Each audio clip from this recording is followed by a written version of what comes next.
by the fire gave the tale of 5 steadfast adventurers as they explore the mysterious isles of Doctor. Join us on the Swordcast Adventures.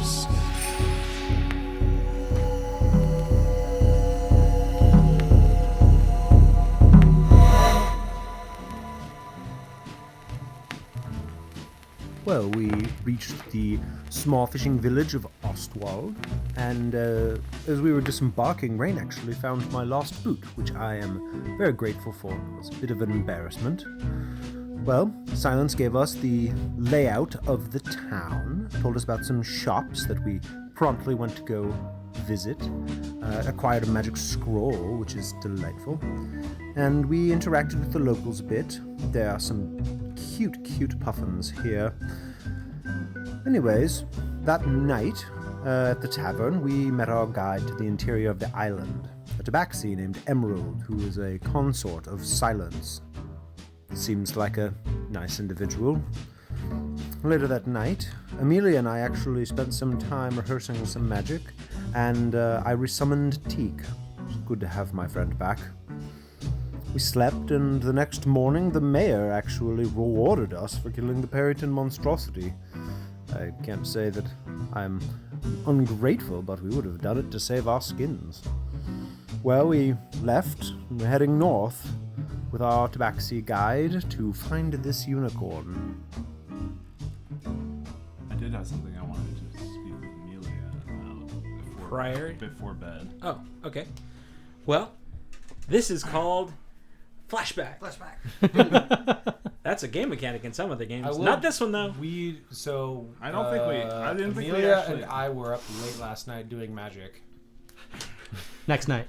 This is the next night. This is first night. Yeah, first night in the woods. Yeah, this is effectively your travels outside of Ostwald. We're now traveling up towards the unicorn. I lost track of the days. No worries. So post day of having wonderful magic night with you two, we magical friendship around the fire. Metolius, you said you wanted to do something. Yes. He will just turn to Amelia and say, "You seem eager to make contact with something, some sort of higher power. Maybe the unicorn has some way to aid you." Yes, I am. I had thought about that. But can't really know much until we're there. True. It's definitely worth asking. That it is. Are you the only two present for this conversation? Not necessarily. It's just around the campfire. Got it. Okay. I think this would be open talk. Just something I wanted to mention. I didn't know if you thought of it, but it had crossed my mind briefly. Not really sure what this Elwyn is capable of, but I guess that's what we're going to find out. They are powerful creatures. You hear Emerald kind of chime in at this note of the name, and he goes, "Elwyn is very powerful. He keeps the land fruitful, all with his life. So if you need to, he may be able to answer your questions." Questions I have, as do all of us. Indeed. Well, we do also have a journey that we're all on that may be more important, depending on what this creature has to say.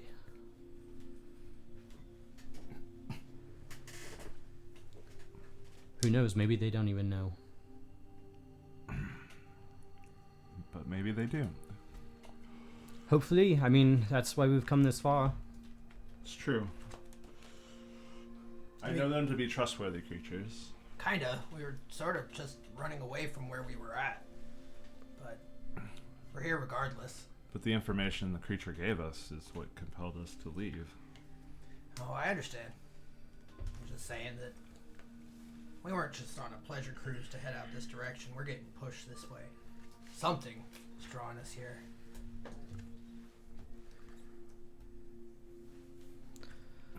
Well, we'll just have to see what lies ahead. Yes, I have no doubt that we will find some sort of answers there. Whether they're the answers we're looking for or not, but I'm confident there will be answers. I mean, we owe it to the creature to hear it out after what it did for us in the tomb.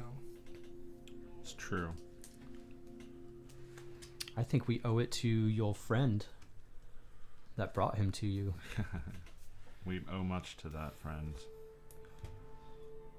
And we drink in his memory. And I will pull out some booze and drink. Here, here. To Loud Scout. To Loud Scout. Loud Scout. So say we all. Grimtuck holds up his axe with the jawbone attached to it. That's tied to the bottom. Oh, feels. Mm-hmm. Emerald kind of looks at you questioning. Is that your friend's jawbone? You know, it's a jawbone. That belonged to our friend. But it wasn't Yeah, his. like it was his jawbone, but it wasn't his You jawbone. see him breathe out a sigh of relief. Okay. I was concerned Do you that need it? He's not. We could go get his jawbone. no, Like, we know where it Would is. why would I need a jaw? I don't know. You were asking about it. Isn't it on the other island? Yeah, I mean, it's a Well, long yeah, ways but from we here. we still know where it is. Yeah, we're not dumb. If you have to say. Well, I never assumed you were, but also no, I do not need your friend's, your dead friend's job. I don't know what's going on with this unicorn. Maybe you knew something I didn't know. They're not creatures that take kindly to that sort of offering.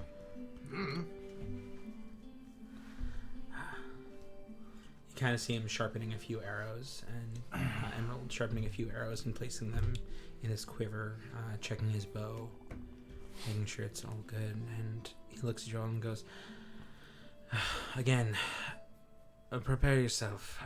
The people we are going to see are ones who, generally speaking, keep to themselves. Luckily you have me here, and they know me. But you also have a very powerful tool in a name. That should help. But please allow me to start the conversation before you jump in. The kind and well-meaning, they also do not like outsiders. Fair enough. But for now, I'm turning in. I am getting a little tired after the day's travel. It's been a long day. I too am tired.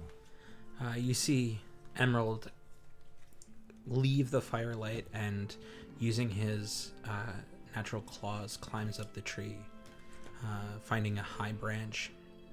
He kind of... Before he leaves, do we need to post a watch?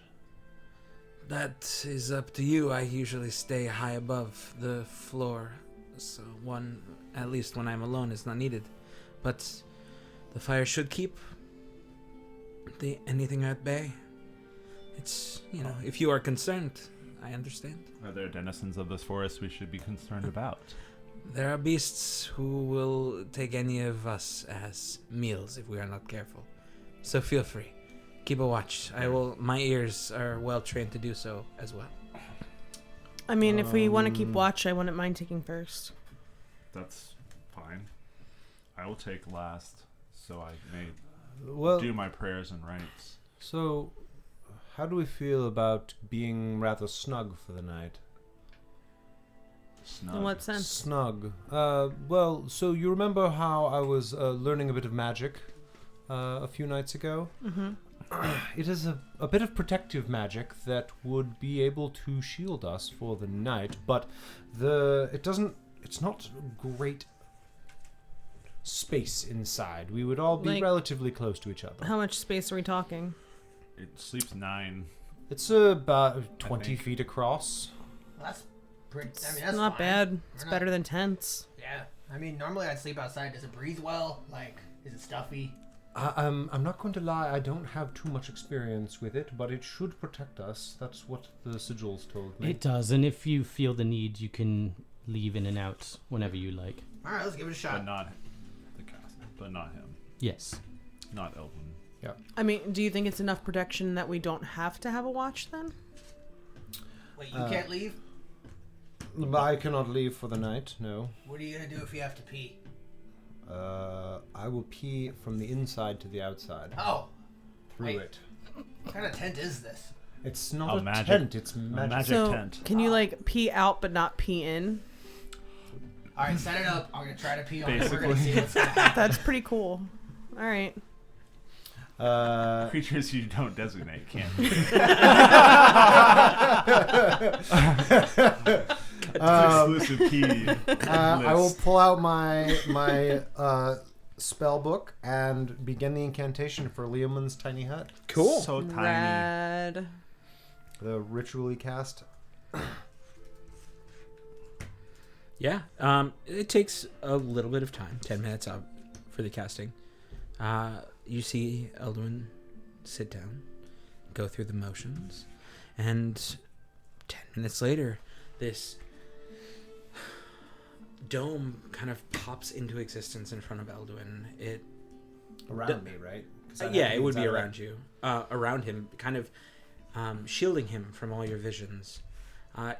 It models the colors of the area, though it doesn't like reflect, or it does not look like leaves, though it does have a similar coloration, which gives it a bit of camouflage.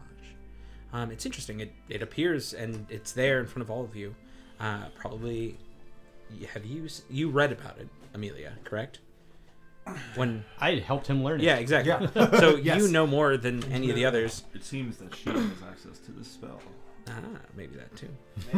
Maybe. Maybe. But you all now That was the stand around implication, this I think, this interestingly domed structure, magical structure, and you see Emerald kind of lean up against the tree and look at that and goes, "I think I'll stay out here. Not really. It's not really my forte." Can I go in and out? Like, if I don't go in right away, can I? As the one maintaining the spell, I must stay. Everyone else, you are free to come and go as you please. All right. I might just do a short watch from higher ground. Maybe just like a half hour and then head to bed. Fantastic. I like that it's not concentration, but I have to stay inside of it. Yeah. I mean, that gets around. So you can use it while you're sleeping, but it's funny. Varys will stay by your side while you watch. Sounds good. If you need to return quickly, you may ride him. Good to know. I appreciate that. I also don't plan on going to bed anytime soon, so if that's what you're Forever worried again. about. Oh yeah. I mean, Amelia, one question. Are you familiar with the ethereal plane? Not that I can recall. I have heard of it, and I have heard of spells that can influence it, but I just wonder if one was in the ethereal plane, whether that would be able to breach the confines of this magic. ooh, that is It's a galaxy brain question there. that is. From I'm Elwyn. not sure, to be honest. I see. Interesting. Might go sleep in the tree. I do not think you have much to fear from the ethereal plane out here. No, I was talking about you nerds.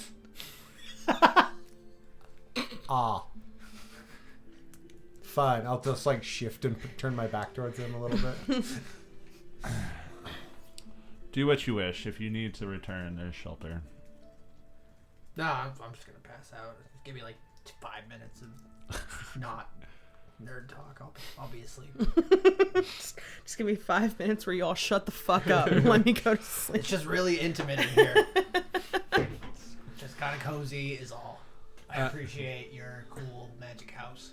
As you take your first, It's not even a tiny hut. stay it's outside, it's a Rain, hut. you notice that Emerald does climb up all the way high into the trees. You see them kind of pull out what looks to be a large blanket or tarp that seem to wrap around, and it actually obscures them ever so slightly against the wood, giving them a bit of natural camouflage. Cool. I'm gonna grab like my flask, and I'm just gonna like walk up a tree, not the same tree that Emerald's in, but just a different tree, a few trees over.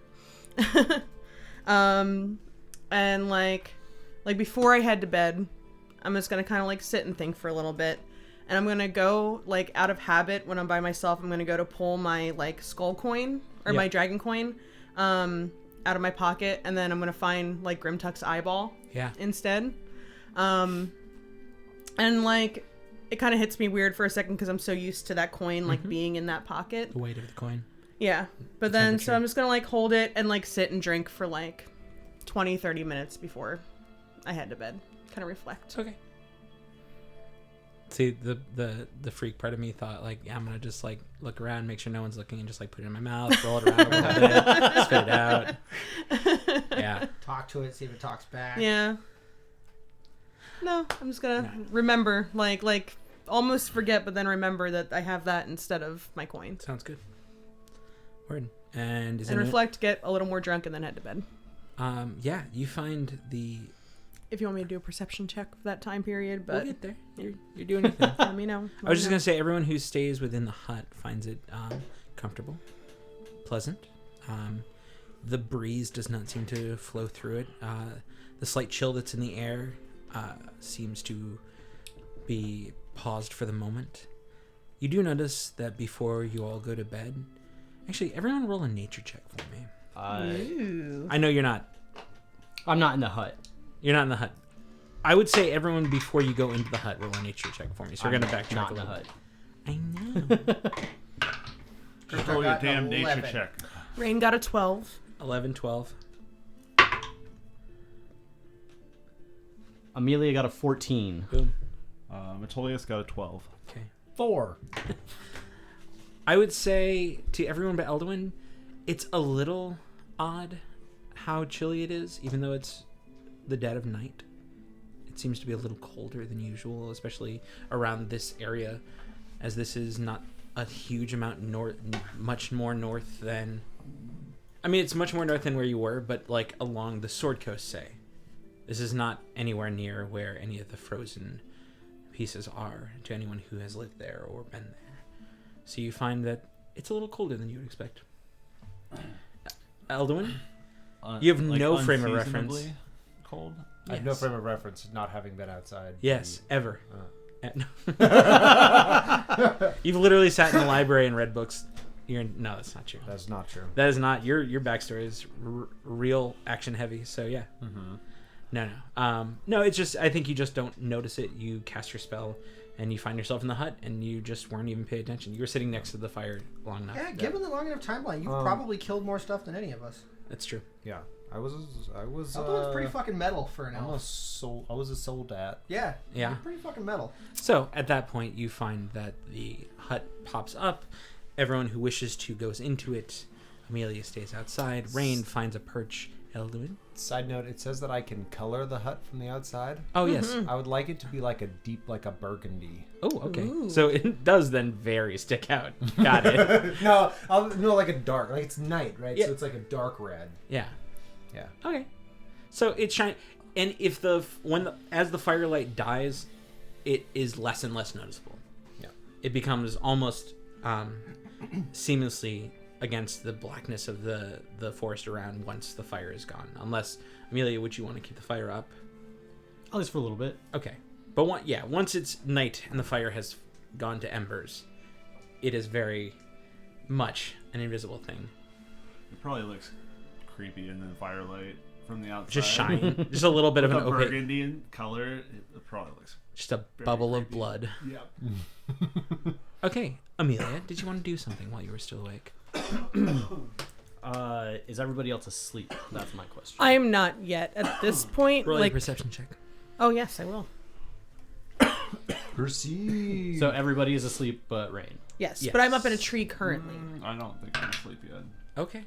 Let's see, 12. I have something I would like to do when everybody's asleep. Got it. That's kind of what I was figuring. 12 for my perception. You find that the forest seems pretty quiet.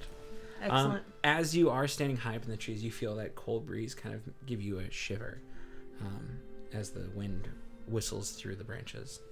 But you find no real large animal actions, no monsters around. It allows you to fall asleep pretty quick. Excellent. By the time I come down from the tree, is Amelia the only one left awake? I don't know. What are you doing, Vitalius? Sorry, so much RP. Don't go to sleep until Varys and Rain return. Okay, that's fair. Then no, but as soon as you walk in, that would be about the moment where everyone kind of starts going to sleep. All right. I would like Let's to go sleep trance. then. Yeah. You just see a little spark of glow stick come through. The hut just turns into a disco ball. Yeah. Sandstorm starts playing. I would like the color to be bad mirror. What's that? I would like the color of the hut to be mirrored, like a disco ball. On the inside. You don't get that choice. That's his I choice. know. I was. Yeah, that's fine. It can be mirrored. There you go. You kick him awake and you make it mirrored. Love it. Which actually would make it maybe a little more. I know. Actually, that Camouflaging? like in game. Also, blue would be really good for camouflage too, because real ninjas wear blue. It's true. Anyway, It's my one Gaijin Goomba comment. I'll never make another one. I promise. Metolius lays down with his eyes closed, but doesn't fall asleep until they return. And then Varys will sleep outside the hut, but in close proximity. Can you roll? I was gonna say, can you roll a perception check for Varys for me? Sure. There's also a magical connection, I know, but I'm not looking through his eyes, or it can it can communicate with me telepathically. 14 would have plus whatever an elk's wisdom is. Whatever it is, it's fine. You hear the soft padding of his hooves crunch against the floor just outside the hut next to where you're laying, and you hear the pad of his whole body kind of set, and the huff that a large animal would make as it relaxes. Probably As he- some steam of its breath. Yeah, 'cause but it's as cold. it is cold, but more than anything, he's able to kind of figure out where you are and lays next to you. Yeah. He's a giant doggo. He is with such a giant. basically. So Just don't ask him to roll on his belly. He gets his antlers stuck every time. It's Check the yourself worst. for ticks. Also, Ooh. when he's leaves. yeah. That happens. If he disappears, Deers have ticks. do the ticks disappear with him, or do they stay in this plane and just fall They off? just poof and then fall. They just down. like fall to the ground. Yeah. Gross. Yeah, it's the worst. Anyways. Mystical ticks even worse. Mystical ticks. Feywild too. Mystical. Hey. We made it, guys. We did it. The hip Wrap hop it up. artist. Game over. It was a good session. Game over. It's fun. It's fun. What are we gonna play for next game? Yeah. Um, Anything else before Nope. we all... then I go to sleep so Amelia can do her sneaky shit. Amelia, what would you like to do as the fire starts to die down? and So the night- Amelia would just like to kind of walk away Yeah. from the camp a little bit, just a little bit, enough to where she can still have an eye on everybody. But she also wants to find a place where she can keep an eye on Emerald, Okay. if that's possible. Yeah. So she Figured finds that- a spot and she gets like comfy, pulls off her pack and like pushes her mask up on top of her head. And then she sits down and pulls out her spell book and lays it in front of her and begins her own ritual, and her own hut pops up around her. Got it. And so Well, she gets comfortable and just sits cross-legged in the middle of her hut, like hands in her lap, staff across it, and just watches Emerald. Okay. What color is your hut? Camouflage. Pepperoni pizza. Actual camouflage, like green and brown and dark blue. Sweet. Flying toasters.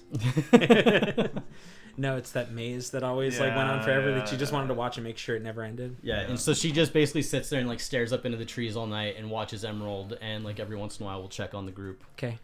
Roll me 2 perception checks. You'd be a great stalker. Yeah, you creeper. Yeah, you. Oh god.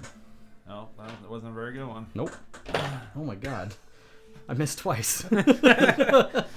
Perception. The first one's going to be an 8. The second one is a 13. To your eyes, Emerald never moves. Nothing seems to come of it. Nothing seems to move around you. You don't hear anything. But again, you feel like, the stable nature of the environment in the hut. And your eyes keep keen on him the whole time. Yep. Okay. A few hours later, just about around, give or take 8, you notice the sky lighten high above the trees in just the break of the canopy. Almost like deep, like cerulean blue kind of turns into a cyan as the sun kind of peeks over the mountains. As soon as I see sunlight, but before everybody else is up, I'll dismiss the hut. Rude. Wow. I'll be awake and keeping and watching, but I know. But wow. I just can only imagine in this situation. Oh right, it does affect the climate. That's yeah, true. it definitely does. Everybody Like, just gets Never hit mind. with a wind chill. Never mind, I won't do that. you do notice now that you're looking around, and as the light kind of breaks through the trees, a dense fog kind of lays across everywhere. The underbrush is covered in this mist. You notice that the fires have well and died out by now.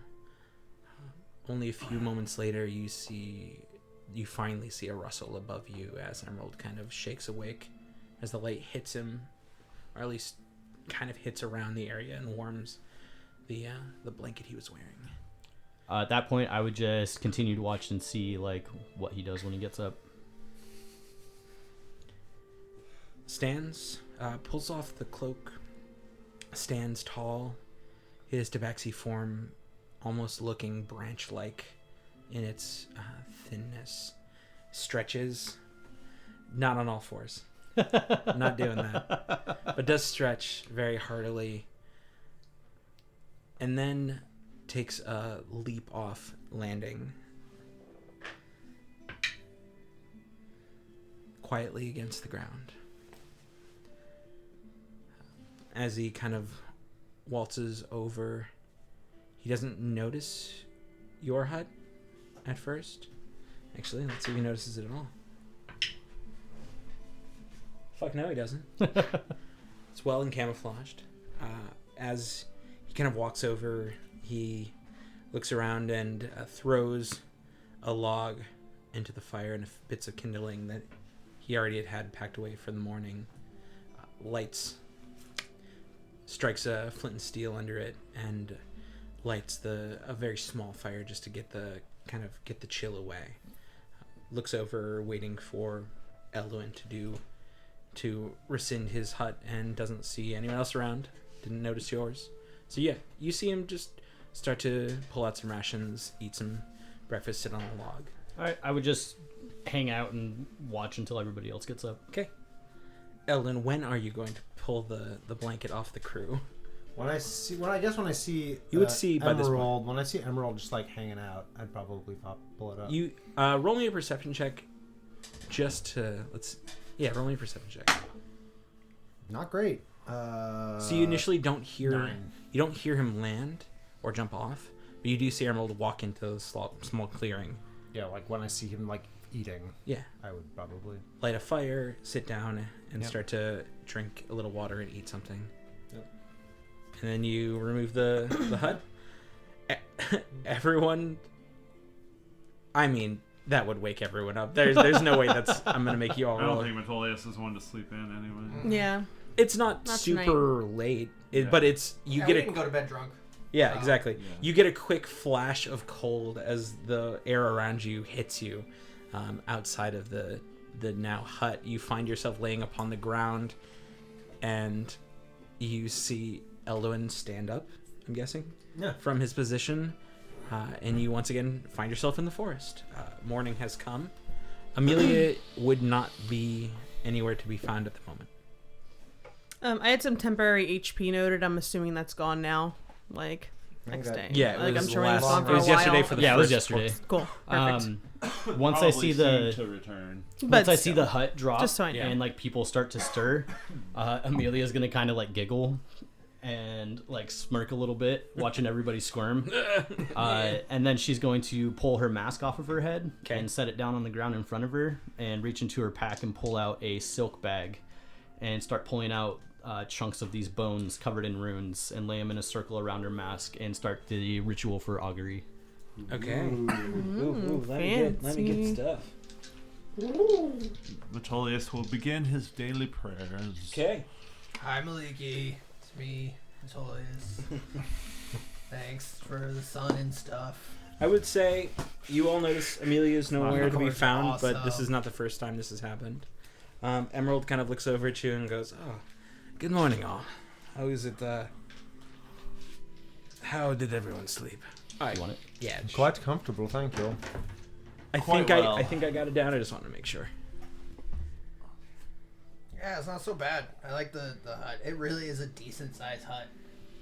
It's not bad, especially for those used to traveling in the wilderness. Yeah, I mean, like, I don't mind sleeping outdoors, but I mean, sometimes bugs crawl on you or things like fucking raccoons. Yeah. They're talkative. They'll keep you up all night. Shelter find- from the cold. I find, yes, Yeah. it is And, nice to is wake up in very the morning and not have advantageous. that chill. Sometimes there's some condensation on your body. Yeah, so I Okay. mean, it's not bad. It's a short amount of time, is what I was checking for. Got it. And what are the She's- 3 words? It's Do we hear her chanting? Because it doesn't No. block sound. Oh, that's in the. PHB. I got that. Okay. It's page 216. It's Sorry. wheel or woe, Wheel, or woe, and there's we- one other one. It's the one. It's both. It's wheel and woe. Yeah. But, like, Basically, Amelia's looking to try and possibly get a little bit of insight into what going on this trip to this place is going to entail. Sure. Would you also roll me a wonderful little Arcana check, please? wonderful little... Just a little one. Tiniest little arcana Just a check. happy little Arcana check. That's a 5. It's I don't know nothing about no magic. Arcana. You- Arcana. Arcana. You notice that as you cast your bones, She works at the rub and tug. good God, as you cast your bones, you notice that they all land. You cast your bones and you start to say your chant, and then you notice they shift quickly, and as they do, they land just on the edge, leaving no symbol up. As far as you can tell, this symbolizes that for the extent of the time that this is offering, nothing either good nor bad should happen, as far as your spell can tell. You're casting this as a ritual, correct? Yeah. Got it. So it takes 10 minutes. Got it. She gets this blank reading, and she just says to herself, "Shit." After the chanting is done, you find the bones just fall haphazardly off to the side as though they were held up, showing this thing, and then just like kind of just topple over, leaving nothing.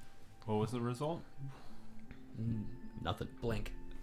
Nothing. Yeah. I mean, we would I see didn't get a now reading. that the sun, like the sun is Yeah. up, we would see the camouflage dome-shaped thing, You right? can roll a perception check. Oh, What in the hells does that mean? oh, that definitely. It also notes for the next 30 minutes is what the spell notes. That is a It's a short amount of 22. time. 22? Yes. Yes, you notice an odd structure just off the beaten path from where you're sitting. It seems to have a very deep blue cap followed by what almost looks like a muddle of the colors of leaves and bush, but no distinct no distinct drawing or vision of leaves. I'm just gonna start bouncing rocks off it. God, I should make you roll a concentration check. Just like, can I keep this going? No, you see a rock plink and fall to the ground. A couple of them, just bouncing it off. Fall to the ground. I've seen this trick before. After getting her absence of a reading, Amelia will pick the bones back up and put them back into her silk bag and put them back into her pack and put her mask back on. Okay. Bonk. And then right after one of the stones Big hits fucking the... rock. Oh my god. Are you dropping it? So once the big rock hits, Amelia picks up her own rock, drops the hut, and throws one back at him. Roll an attack.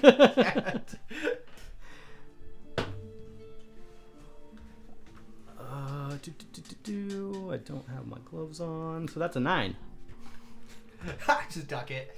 You see a rock fly at you, but right out of the way, hitting this odd like just thunk on one of the trees. And then you just see Amelia like sitting there cross-legged on the ground, just like looking at you with a smile on her face, and then her eyes flash white, and everybody gains 10 temporary hit points. boom. There it is. That is way better than coffee. Shouldn't have bothered. Like, you wake up, you feel great. Emerald kind of looks at both of you throwing rocks back at each other. Including Emerald. Oh. Well, I don't know where you were, my dear, but thank you. That feels interesting. Was that you? Yes. That. Well. Yes. It was more of a gift to me, but I can. Yes, I get to do that. But through you. Yes. Excellent. Thank you. I appreciate that. Alright, let's get this show on the road. I want to meet this unicorn. Figure out what the fuck's going on. Yes, the sooner we can get there, the better. The answers await. Yes. Well, yes. Let me here. Sorry. And he kind of like shovels in the last bit of rations and takes a big swig of water. Packs it all back up. Takes the last bit of water in his water, or at least this water skin, and seems to like pour it out on the fire, putting it out. Kicks a few bit of dust over it, make sure that it's out all the way, and goes, "Okay, I'm ready whenever you all are." Lead the way. Not a problem. It will take a little bit of time, but just follow me. It's just north from here. But again, remember, please, everyone, let me start. These people will not know any of you. Is it less than a day's travel from here? It is. Okay, delightful. It should only take us a few hours from now. I mean, we're people, so I think we'll be fine. Like, people like us. Yeah, I Heroes. I mean, we understand. have people, we have unicorn people. Yeah, like we're a diverse group. Oh, I understand what you I mean, mean. you don't have to talk down to us. People like us. It's true. I like you very much. I find you all very interesting, but these people do not like outsiders. They are part of a group that have, let's say, helped protect this being and had this being protect them for generations now. Imagine this all happening while we're walking, I hope. Sure. Probably. So is there like a Enough secret so. handshake or something we should know? No, Like, you should let me talk. That's I what know, I said. but like after that, is anything No. like, will it like offend them or? Don't spit on what do you I not? don't know. How make do you it not? sound like these people are standoffish and? You know, No, they're. Good God! Oh my gosh, they Why are. don't you follow everyone else's lead, Grimtalk? Yeah, how It's about fine. that? I just don't want to like look like an asshole in front They're of the wood. unicorn. They're wood druids. Perhaps keep your mouth shut, Right. and that will. They be don't go to accomplished. the city. That hurt They my don't- feelings, but it's valid. Wow. Elwyn with the cut beat. I didn't know you were a rogue too. Sneak attack. I mean, I've never seen this side of you before. It's fitting. I'm okay with it. I will say this was Honesty is a the best few policy. moons past one of their big festivals, so you might see some interesting remnants of it as it gets there. These people celebrate each of the seasons in their different ways. This one, they basically, how would one from the outside put it? Sacrifice, but not in the same way as you would expect, like someone evil. They place their crops, any livestock. Offering. It's to their god for a calm winter, hopefully, and a fruitful fall as best can be. Well, and we can only hope. But yes, they fill a large edifice and burn it to the ground. So you might actually see a bit of smoking still, depending on how big it was and how long ago it was burned. Interesting. It's odd. It's an odd ritual. There's a lot of dancing and drinking and merriment. I've experienced it once. I don't know if it ever go again. That sounds relatable. It is Relevant to your It is interests? called Yeah. the Fire Festival. Oh shit! I hear those get wild. Sadly, about 2 years ago, it didn't go Oh very god. well. That was a good one. Love it. Fuck. Love it. I love it. I'm bearing. I was every trying great so job, little hard to jokes. not acknowledge it. Yeah. I know. I'm sorry. I'm sorry. Okay.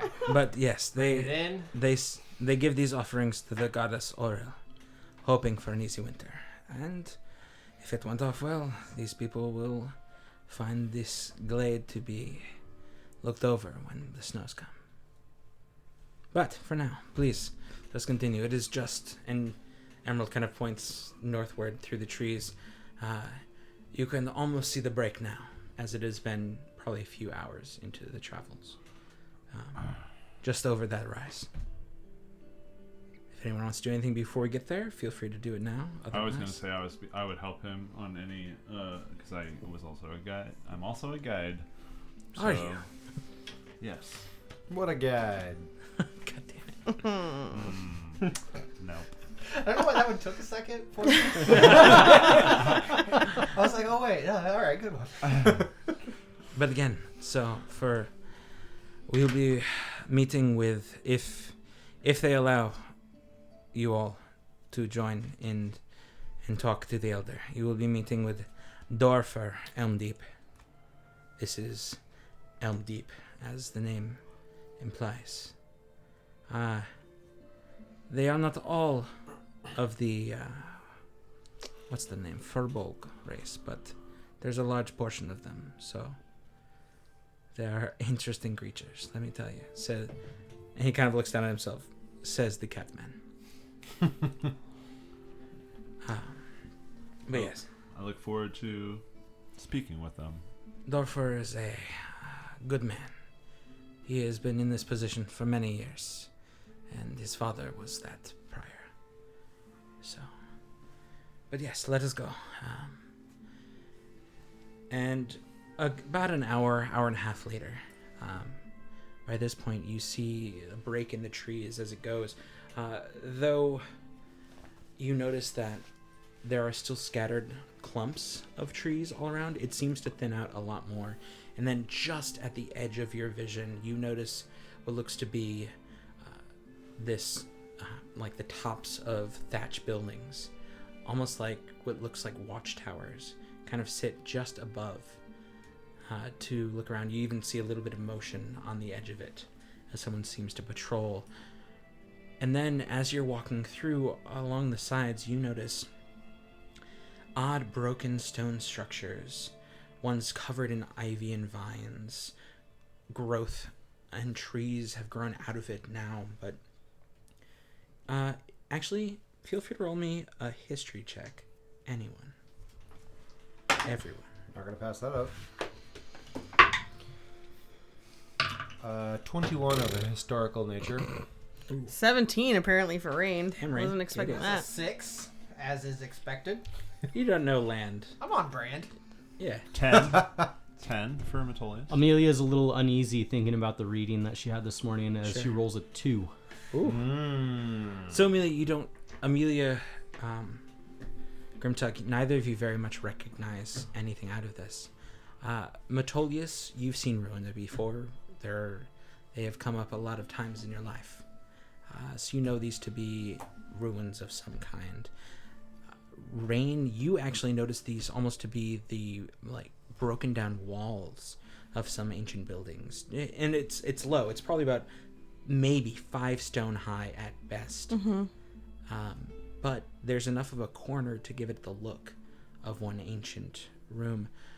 Elwyn, on the other hand, notices these almost look elvish in their make. Oh. It's old. It's very hard to tell.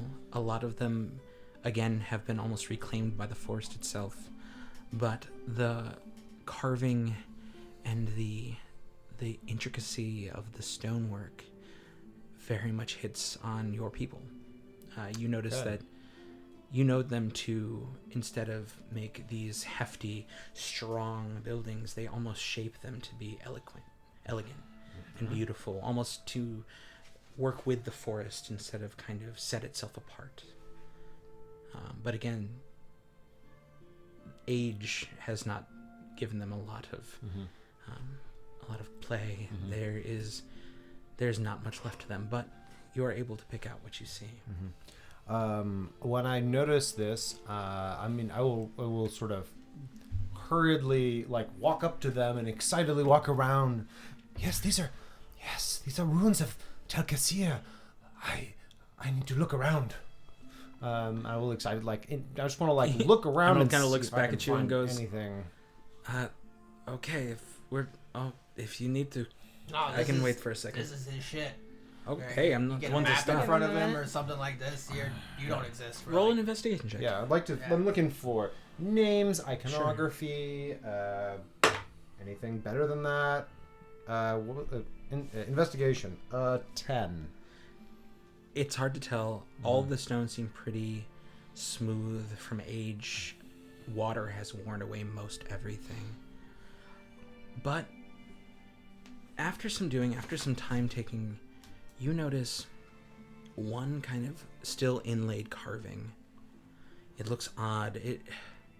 To you, it looks as though the sun shining down upon figures standing below it, as though it seems to hold them and kind of point them out, give them almost like a spotlight from the actual sun itself. It's odd. Let me see if I can draw it really quick for you too. Are there any of the stones lying about from crumbled down aspects of it? There are a few stones here and there, yeah. Or Chuck will just pick one up and hold up the bag of holding and be like, Elwyn? Huh? You're looking Try at to- stones that are a little big for the opening to the bag of holding. Like we can just break if you want to take some with. No. Do not disturb them. A moment back on the more. I'll just give you a long look and then carry on with what I was doing. Do I recognize his iconography? Roll me a nature or a history check. 19. There are many times where sun iconography has been used in your people's lore or history. This doesn't sit exactly as anything specific. So here's a basic. I will happily draw a much better version of what you see. Cool. Yeah. And I'll give you a nice little thing that we can put up for. see? Yeah. We can put up for everyone else. Okay. Well, I'm going to pull out my map and mark this, elves were here kind of thing. No, I don't want to assume, but things that I would do in situations like this would be take a sheet, maybe do a rubbing. Mm-hmm. Yeah, I mean, I'm going to be gathering as much information about Sure. this as possible. Cool. Right. That's pretty much what you find, though, especially with your roll. You don't find a ton. You do find a little bit there. The rest seems worn out and old, too old to see. And the stones are pocked with rain and left as is. Okay. And as you kind of sit there, Emerald, at this point, it's probably getting to around 11:30 in the day. The sun is getting high in the sky. And Emerald stops, eats some rations, takes a long drink off of his water skin, and kind of looks over, and while you're all staying there, he kind of points to something off in the distance. You see a small hint of smoke kind of petering out, and goes, see, that is where they burn their offerings. It's on a high ridge upon which they build a large form. It, as I was saying, it burns for days. It's still smoldering ever so slightly.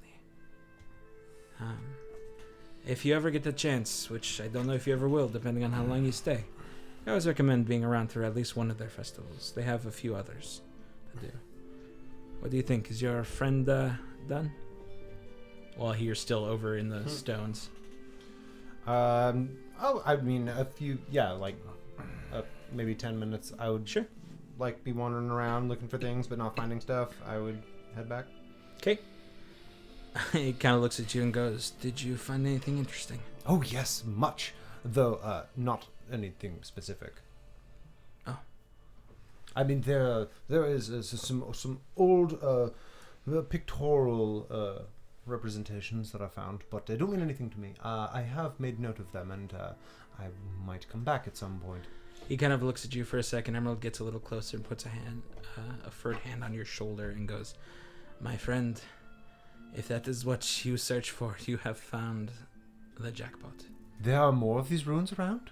And he kind of takes a second and roll me a perception check with advantage as he kind of points out different things all around. Perception with advantage, you said? All right. Dirty 20. It's hard to pick out, but every time you see Emerald point, you notice a piece of stone jut out of the trees around. And he goes, "You now sit, sir, in a glade of ruins. And I believe all of them fit within your people's make." This is so exciting.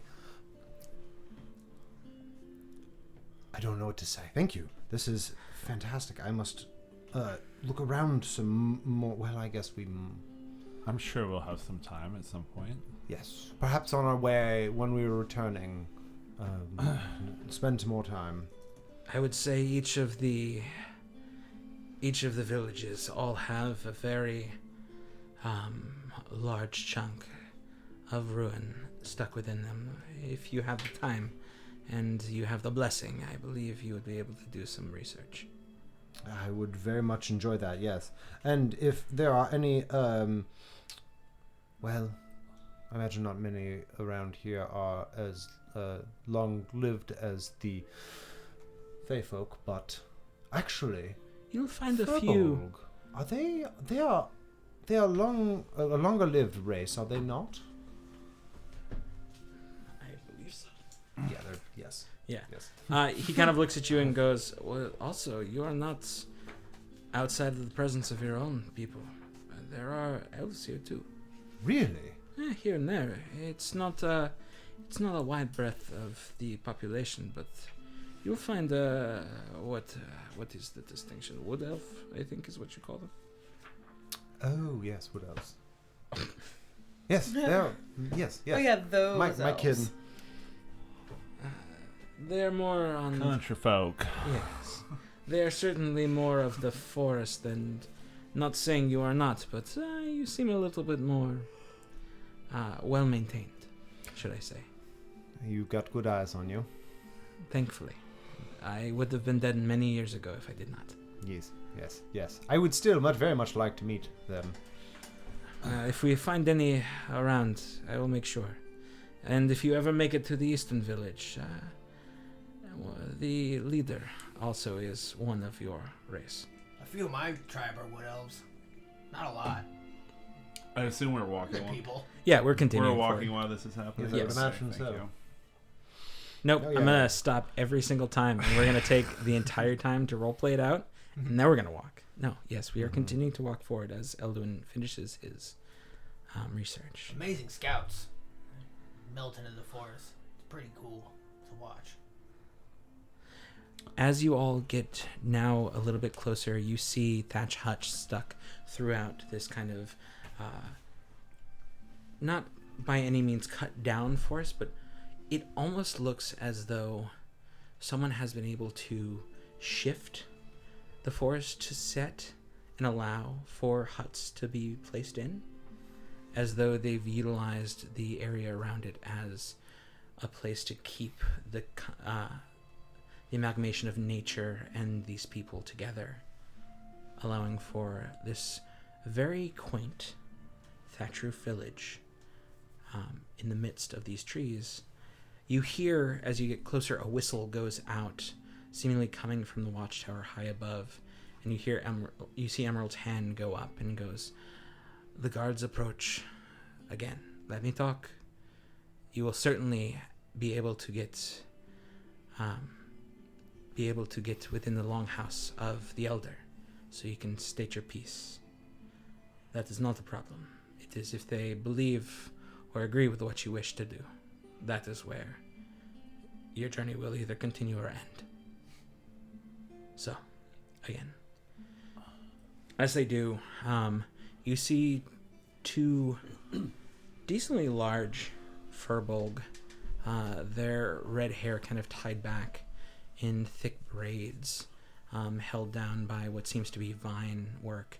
Their clothes very simple, skins, leathers, that kind of thing.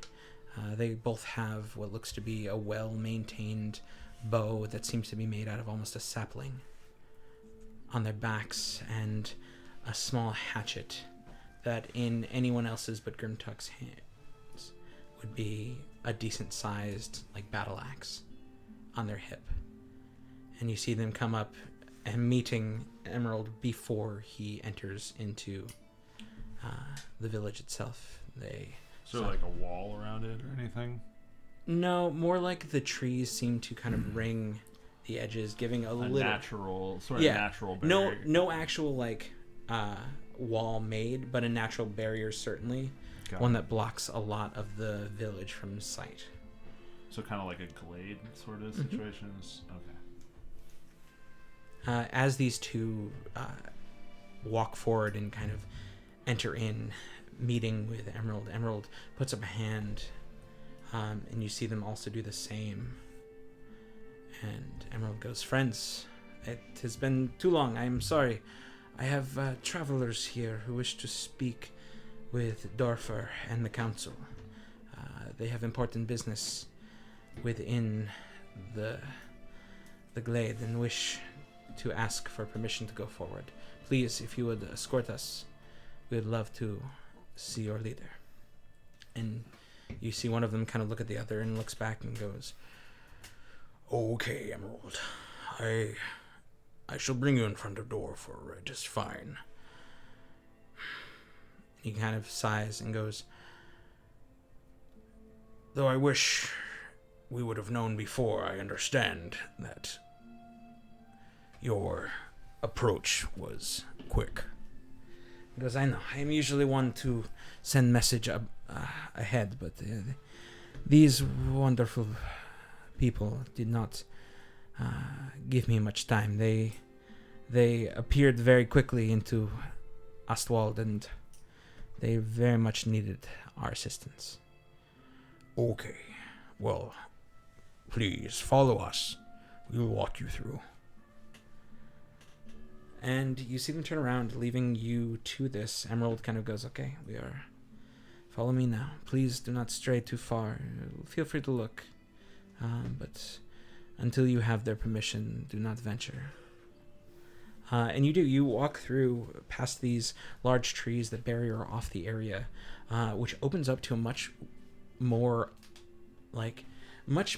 open and less forested area, where these now past the trees, initially you see a decent sized village. Not huge, but certainly large for what you expect.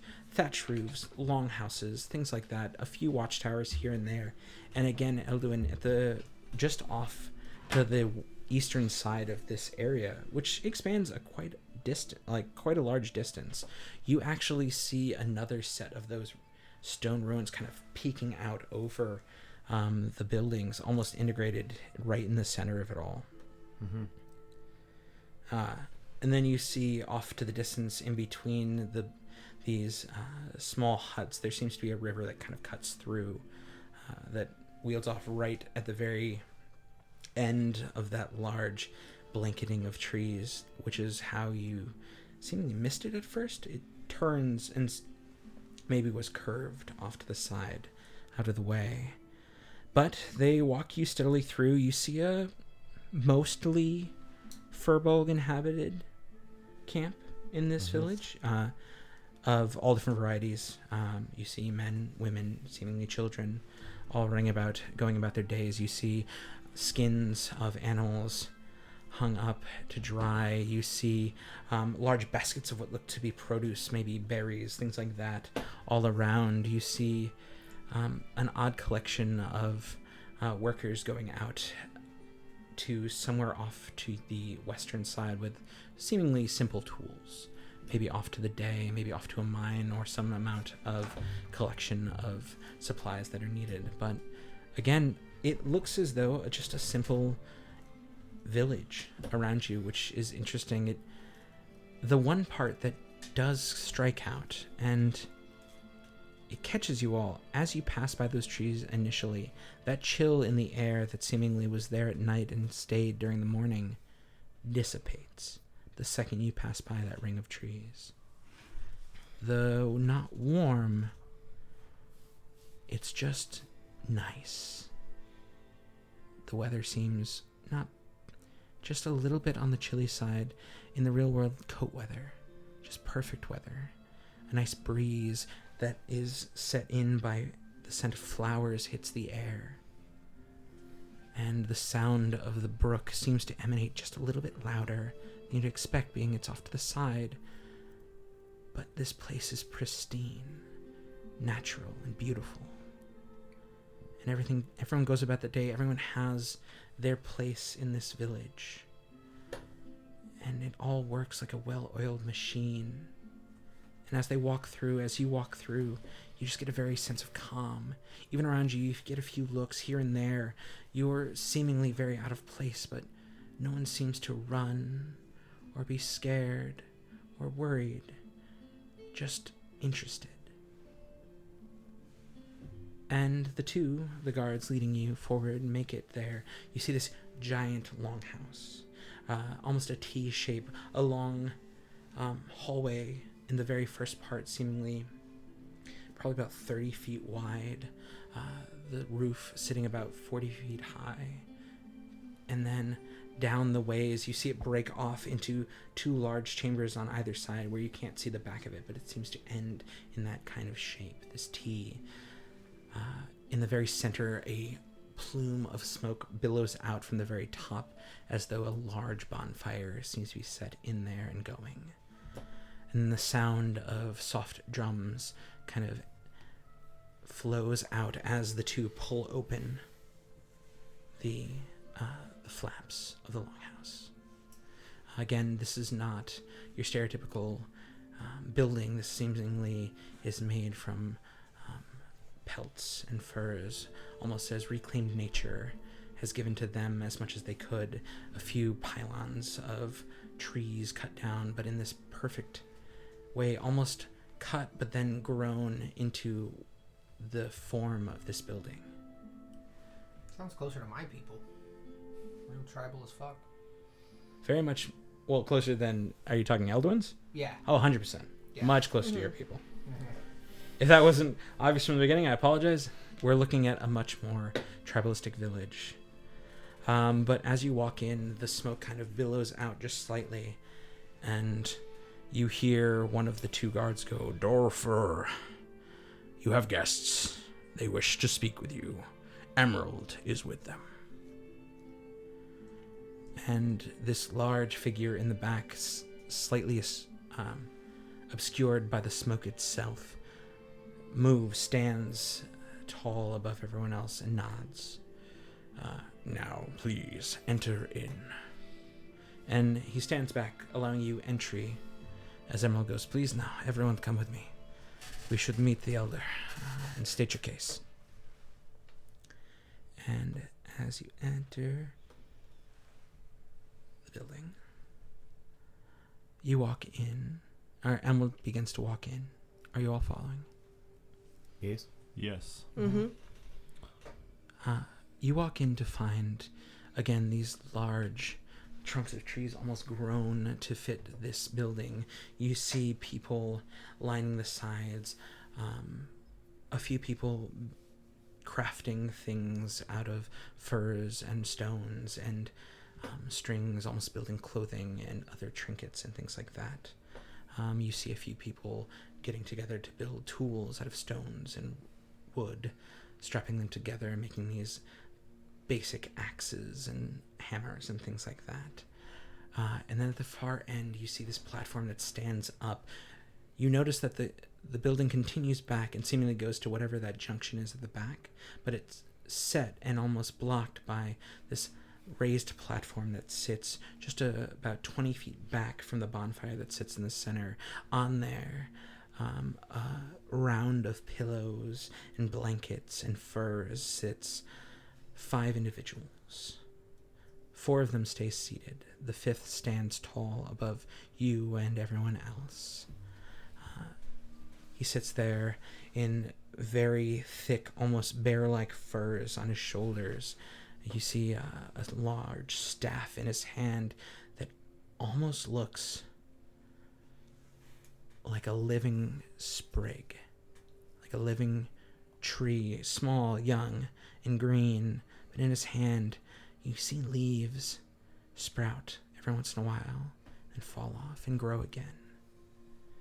As he stands there, not imposing, his hair all rugged and long, his beard thick, leaving the main part of his face clean, but 2 large sprouts of thick red fur seems to hang at his chin, tied off at the ends but not braided.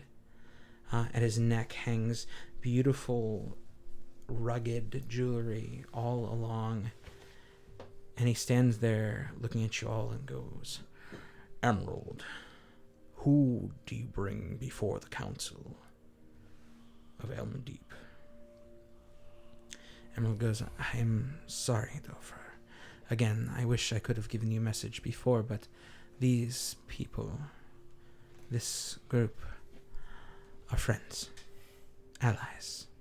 Silence has brought them upon the land, and wishes for our assistance to get them closer to here. But let them explain the situation. I only know so much. And as long as you're willing to listen, I believe they have a story to tell." And he goes, "I will listen. Please stand aside. The 5 of you. Stand before me. Dwarfer Elmdeep, druid of this village. How have you made it upon our village? Why do you wish to be here?" Metolius will step forward. So last episode, I rolled a pretty good nature check to identify Furbold. So, do I recall if they speak Sylvan language? I believe so, yes. Because these ones are special.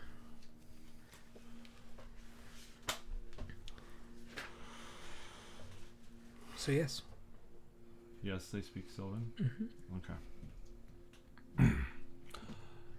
They speak Elvish, not Sylvan. Okay, they speak Elvish. Oh. Then I will speak Elvish. Apologies, had to make that check. Continue. Greetings, elders. Elwyn, you notice that Metolius brings out Elvish. Mm-hmm. My name is Metolius Blackthorn, and I come here on a holy mission. And after that initial bit, Metolius will switch back to common. Okay. My compatriots and I encountered the creature that resides within the glade that you protect. Elwyn the Unicorn. You hear at the name, hushed whispers go throughout the building. Metolius will also produce his holy symbol of the unicorn at this moment. You know of the name. The creature was brought to us by a stroke of fate in wild magic. And in the brief time that we spent with this creature, it bade us to come to to this island and seek out its glade, for it claimed to have answers to questions which we seek. I come from far across the sea, from the land of Faerun. I am a champion of the forest goddess Maliki, and all that she stands for. We've seen the shrine to it on top of the mountain. It bade us to go there as well and seen what was painted on the walls there. A message we don't quite understand. I do not know of a shrine upon a mountain, but I do know of the creature you speak. If it is true that you have been bade here by Elwyn. Once again, at the name, whispers echo through the entire building. I must discuss with my council. For this area, this glade is sacred to my people. Is he responding in Elvish or Common? He's responding in common. Kane only did the intro in Elvish. Yeah. Especially I wasn't trying to keep anyone out of the loop. Yeah. I was just trying to make Especially a good after impression. Metolius has gone back to common. He Yeah. does as Oh, well. you did go. Sorry, I missed it. You went back to Common. Yeah. Yeah. But this is a sacred place for my people and all of the others. I believe that me and my compatriots here know how to respect the sacred spaces of nature. I of Elm Deep and we of the Timber Deep villages must counsel. Please rest your legs. Enjoy the fruits of our labors. Relax as I talk with my council. And he kind of claps. And as he does, you see a few younger Furbolg men and women all strode in with what seems to be baskets of berries and large clay pots of water, as well as a few other bits of almost looks like tubers, things like that, potatoes and other root vegetables. They seemingly are lightly cooked. A slight steam comes off of them, and they set them down basically at your feet. Then a few others come over with these odd, almost pillow-like groupings of furs and other things, and they set them behind you. And again, rest yourselves, relax. I will not be long. I do not wish to waste your time. Metolius accepts their hospitality. Yeah, Grimtalk just sits cross-legged. Metolius also sits cross-legged. I will As sit on my legs. not a problem. As he does this, he turns. On your knees. Like yeah. Okay. Japanese squat. Yep. Okay. Gotcha. He turns the Love large it. cloak kind of flowing behind him, the sapling in his hands, clacking against the platform, and the other four stand. They all seem slightly smaller, a little older than this man. But they all disappear into one of the western rooms in this building, and as they do, other people kind of come around and start to work on their whatever their projects are, whatever they are doing, closer to you, as they kind of stare and look around. You see a couple children running around the fire, and one of them kind of runs up to Grimtug and goes, "Are you just one of us, just sick?" I mean, I don't feel that sick. I feel pretty good. But you're big like us, and I'm sure you'll be twice as big as me when you're my age. You look huge. You've been eating right. How many push-ups can you do? I bet it's a lot. What's a push-up? Oh, I'll show you later. This isn't a place for doing push-ups, I don't think. Your grandfather shaman would get mad at us. The Archdruid is a bit stern about playing around in here. No, I know. I grew up with a guy kind of like him, but he just kind of just do what he says when he does it. Like, you don't want to make him mad. It's true. Yeah, it's weird though, right? It's what we know. Yeah, I get it. Makes sense. What do you guys do for fun? There's a river, and the trees are fun to hang from, and we like to play in the forests. Ah, I can relate to all that. I bet you're probably the best fisherman in the whole village, huh? No. You probably catch the biggest fish. You probably just being polite.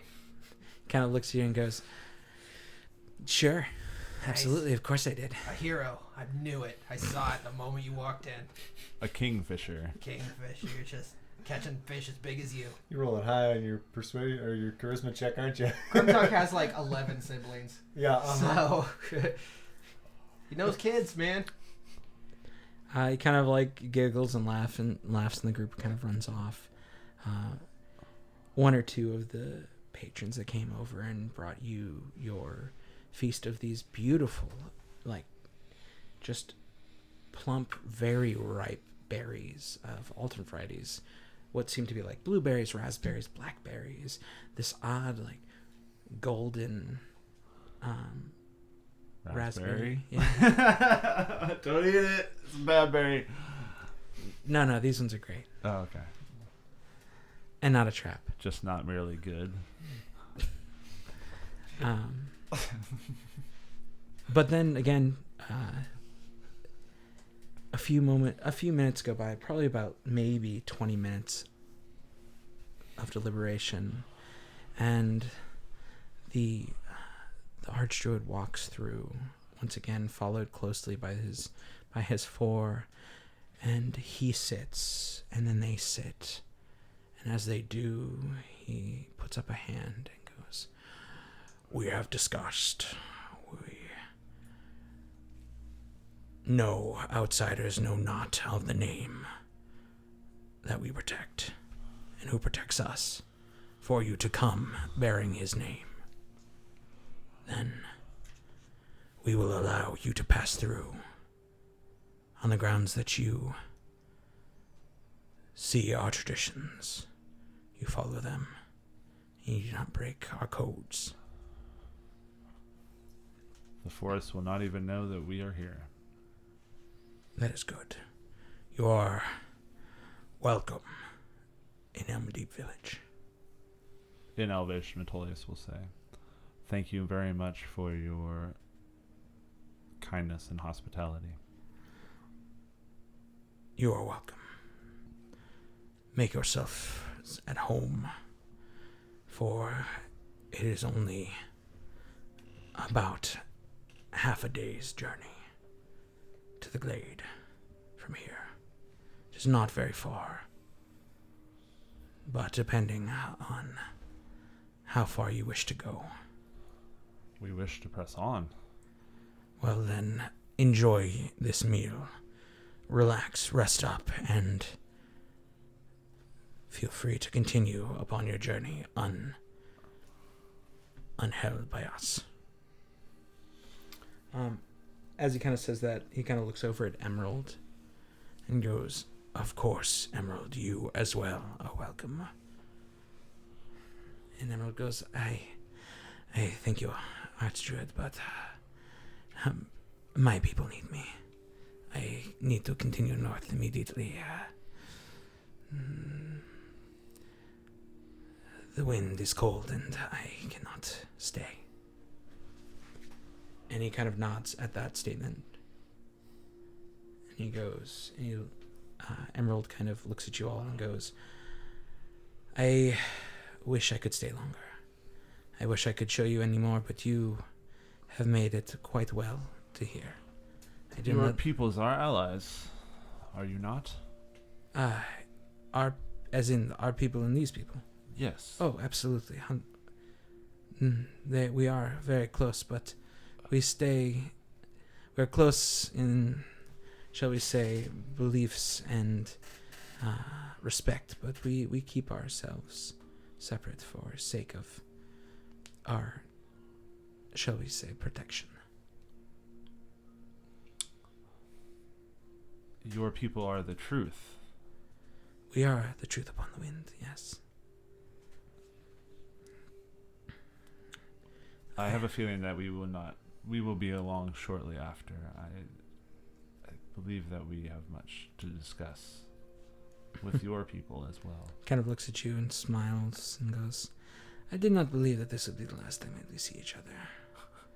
But also, I should have thought of this like 2 episodes ago. What's up with Belnir? Did he just like stay back in Oswald? Oh shit! We just ditched him there. I know, we kind of just ditched him there, but Belnir stayed back. Oh, okay. All right. Missed RP opportunities. Yeah. Sorry, man. Next It's time. fine. It's whatever. He was being mopey. We'll catch him later. Yeah. He's still on a boat. Yeah, he is emoting. He never got off the boat. Yeah. Yeah. He's helping them fix the boat. Yeah. He's adapting to his life at sea. I'm going to just ask my compatriots in common, just be like, are we planning on leaving right away? Because I would very much enjoy mingling with the locals and looking around a bit. Could we perhaps head to the glade tomorrow? Nope. I mean, maybe we could do it on the way back. Like, the place is still going to be here. Exactly. I feel like we got to, like... I feel like answers. I have so many questions, and I think Amelia does too. And I do, I mean, definitely. I share your I share many of your questions, I'm sure. I just, there are relics of my people here that it would be a shame for me to not look into further. I want you to have this opportunity. I agree, but perhaps maybe we could do it on the way back. We go to the glade and then we return here and for the night, and then Yeah, we can make it back. we could like spend some time tomorrow looking at these ruins. It's an old day here. I mean, I will help you. That sounds lovely. Yes, let's. Thank you. I appreciate that. Yes. I'm pretty at home here. I can stay here however long you guys want. It's kind of closer to my people, at least as close as I've been to people like my people since I left home. And I haven't been able to go back to home, so it feels nice here too. So I definitely hear you. This feels like home to me as well. I think we can afford to have a little more time here. I just wish to speak with Elwyn. I too wish to speak with Elwyn. There, we will depart shortly. Yes. But we shall return. You will have the time that you need. I am heartened. Thank you. Everybody roll a perception check. Sight, smell, or Sound. hearing? Sound. Okay. Because I have advantage on the sight ones. Not that one. Natural one. Oops, sorry. You got good lookings. 17 for Elwyn. My eye holes work. Really 10 for Rain. 17. Don't touch that guy's I'm a eyeballs. good looker. Amelia got a 22. Ooh. good. 10. 12. 12, for 17. Nat, Yep. Natural one. you're just too enthralled with this being so very similar. I literally can't go home until I complete my quest. Yeah. So I'm just very much looking around and feeling nostalgic. Not a problem. Elwyn, Metolius, and Amelia, especially Amelia, just at the very edge of your hearing, over the sound of these slight drums in the background, you hear what sounds like a scream. A few more moments later, the sound of multiple screams echoes out. And at this moment, you see... Maybe it's another festival. Yeah, Maybe. maybe. Festival probably of screams of You joy. see Dorfer It's Hollow stand Scream. and point at two of the guards at the very ends and goes, "Find out what that is. Everyone, Please collect over here. If it is something dangerous, I wish you all to stay protected. We can help. Stand up and just unsheath my axe. I would not say no to the assistance. You shall Hearing have that, it. Out the Amelia door. walks right out the Yeah. door. Yep. As you're, because this is a long hallway of a building. Mm-hmm. As you do, you once again hear a few other things. You hear the sound another sound of screams as it goes, and then the sound of what sounds to be flesh being cut by blade. You see the sickening squelch of something being driven through a body, and then the hard thud of a large individual hitting the ground. And you see the two guards rush back in and go, Archwood, there are multiple small individuals, odd curved blades, large, tall, red hats, and iron boots rushing through. People are screaming and rushing. Amelia pushes past him and runs out the front door. Yeah. I mean, yeah, we don't obviously, really wait for, like You but- hear the call of Dorfir, gather everyone, we need to escape. Yes, gather, protect who you can. We will face these invaders head on. As it happens, then once again, the sound of not only the whistle, but horn echoes out. And then you notice as you walk out of the building, this chaos ensues as people are running around. But hearing that horn, you see people start to move towards the longhouse. As they do, you see behind them these odd creatures hunched over and almost emaciated looking, long white beards and crooked, huge weapons in their hands, giant iron boots, and a oddly wet looking red hat kind of curves back off their head. As they do, you see them kind of run through and take out one person as they kind of trample them after stabbing them through, their boots crunching bone. And then roll me one more visual perception check. I'll perceive it. Maybe I don't.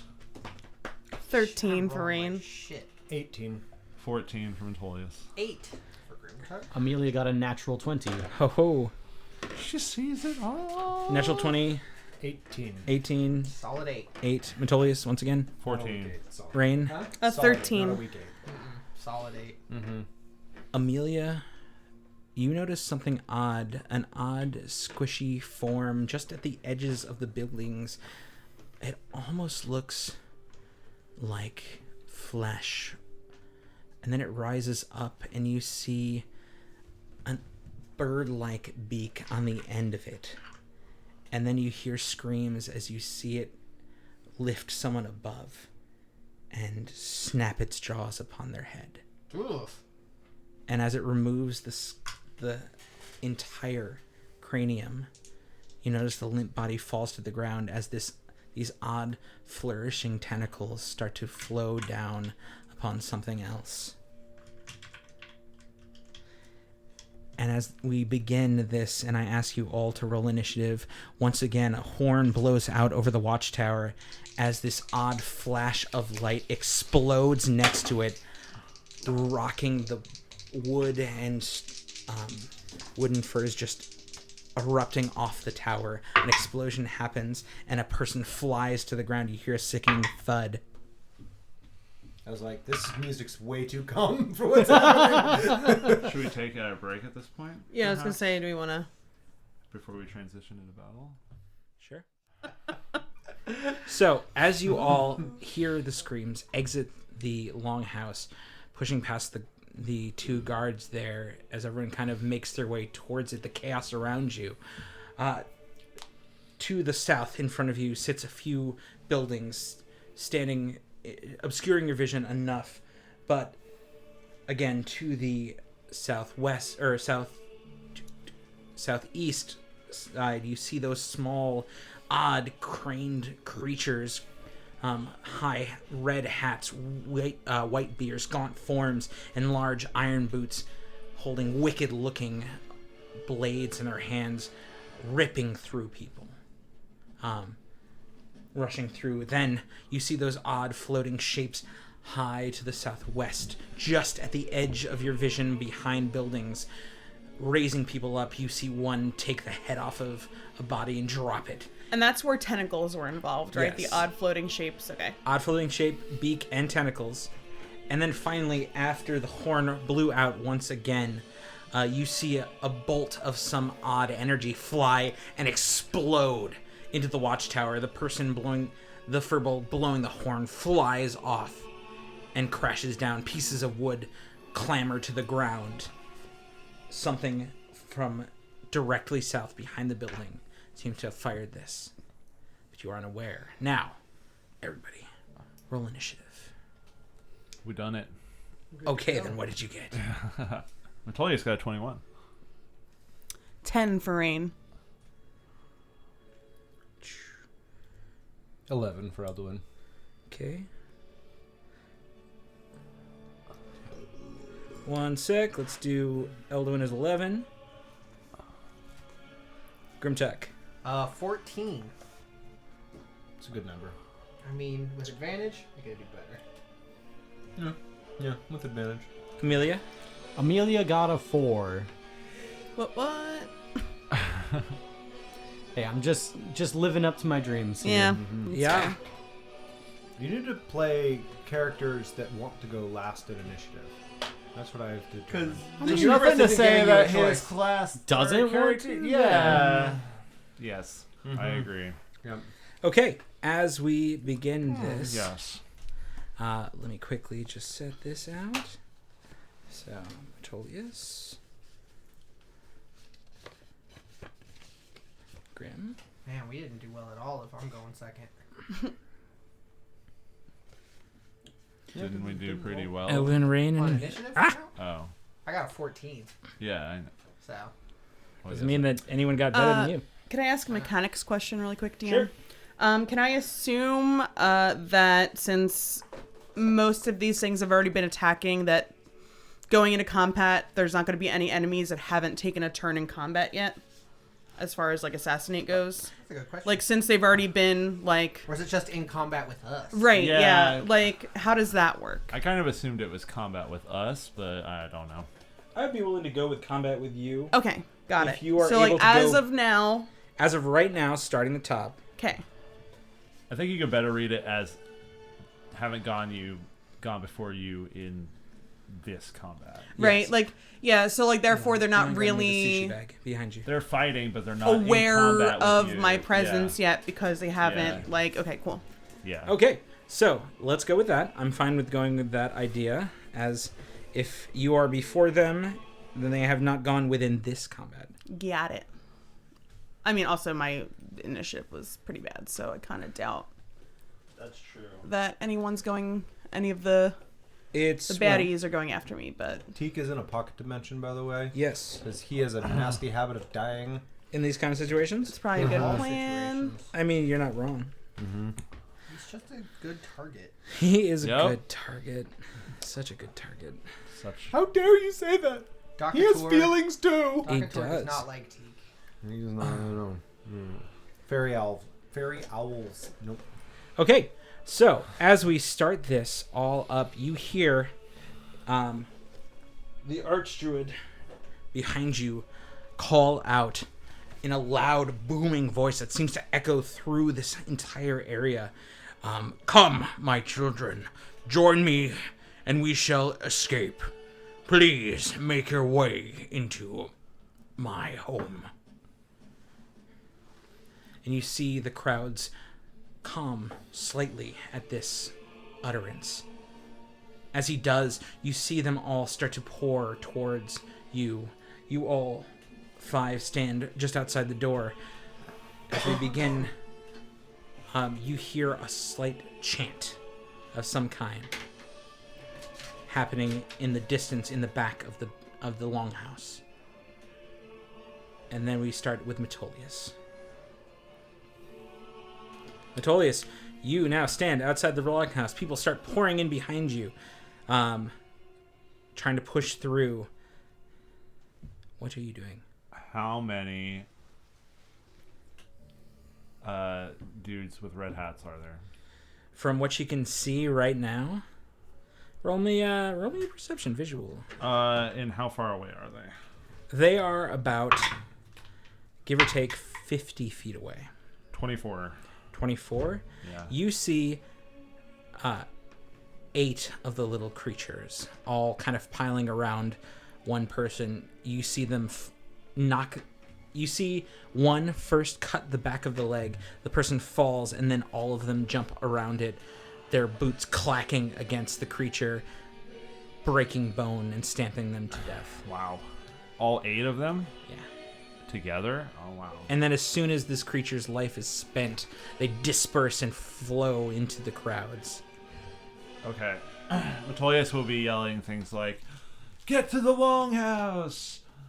Head this way!" But he's also pushing his way against the crowd, and he's going to make it 30 feet out Sure. So you're going to the southeast toward side. the group of these murderous boys. Murder boys. Murder boys. Got it?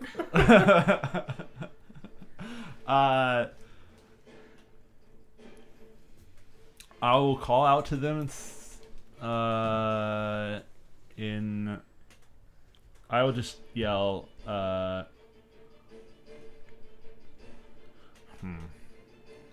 you want to roll a nature check and see if you know what they are?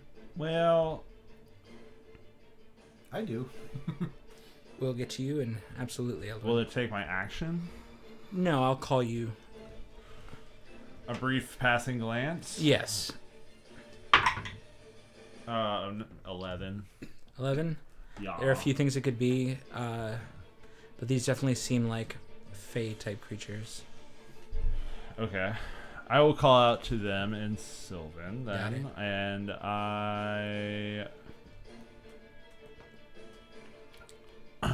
I just say, pick on someone your own size, and I try to like get them their attention. Okay. And I'm gonna hold my action for until I can get as many of the 8 in 30 feet of me as possible, and then I will turn the faithless. Okay. So, within how many feet? You said? 30 feet. Of you. Yes. Okay. And close to Elwyn, because he would count as a fae. He needs to be turned the faithless. His bad jokes. I would over say, there. from the distance you are, you're definitely within that. I can get all 8 of them within 30 feet of me currently, or not? You can get 6 of them from where you are. They've all kind of scattered as the groups are kind of flowing towards the longhouse, so they all start to move towards it.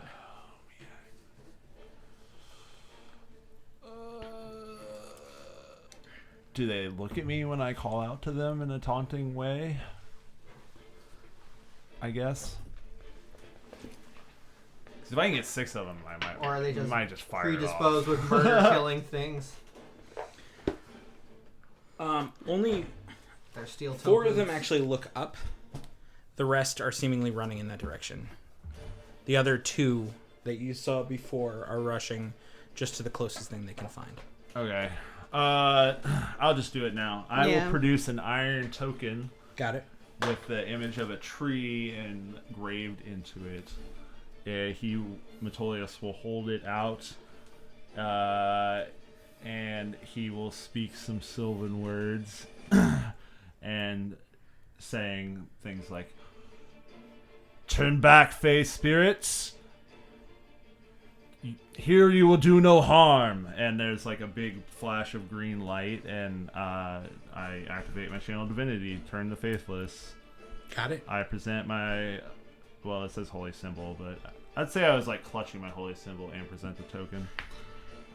Each fae or fiend within 30 feet of me must make a wisdom saving throw. On a failed save, it is turned for 1 minute, as per the turn undead. Okay. Stay turned. And what's the... Stay turned. Get turned. The DC is 16, I believe. Yes. Wisdom saving throw First one doesn't make it. from the Murder Boys. Second one does. So 1 makes it. 2 make it. Come on.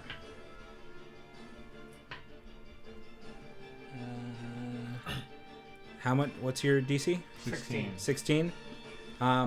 Only 2 of them do make it. The rest of them. Two of the 6. 2 of the 6. That's not So bad. for our turn, Are turned. so they must flee for a minute until they take damage. Okay, So 10 fucking rounds. Yeah, got it. that is the end of Metolius' turn. Okay, Sorry Good it turn. took so long. Yeah. no worries. That brings it. Okay, let's just do this. This. And I'll continue to try to funnel people toward safety. Okay, so those guys are turned. The rest are not. Bringing it to something else's turn. So you all notice that the creatures seem to turn at Metolius's call, and as this green glow emanates from him, you hear this odd sound of this. It almost seems like a broken Elvish, or guttural almost, and you hear this one deep voice kind of call out and go, "Find the caster." And as they do, these 2 creatures split on either side of the building that is in front of you all. You see these 2 gaunt-looking individuals, skeletal features, covered in rags and robes. They hold this odd staff in their hands, and as they move, you see them do some form of casting of some kind, a hand motion, an utterance under their breath, and a small piece of leather in their hands as they seem to gain a little bit more protection as they round the side. And then these skeletal features see all 5 of you effectively as they round the corners. They make it just to the edges of the building, and they are able to see Metolius by all rights, and then effectively the 4 of you. You can also see one on either side of the building.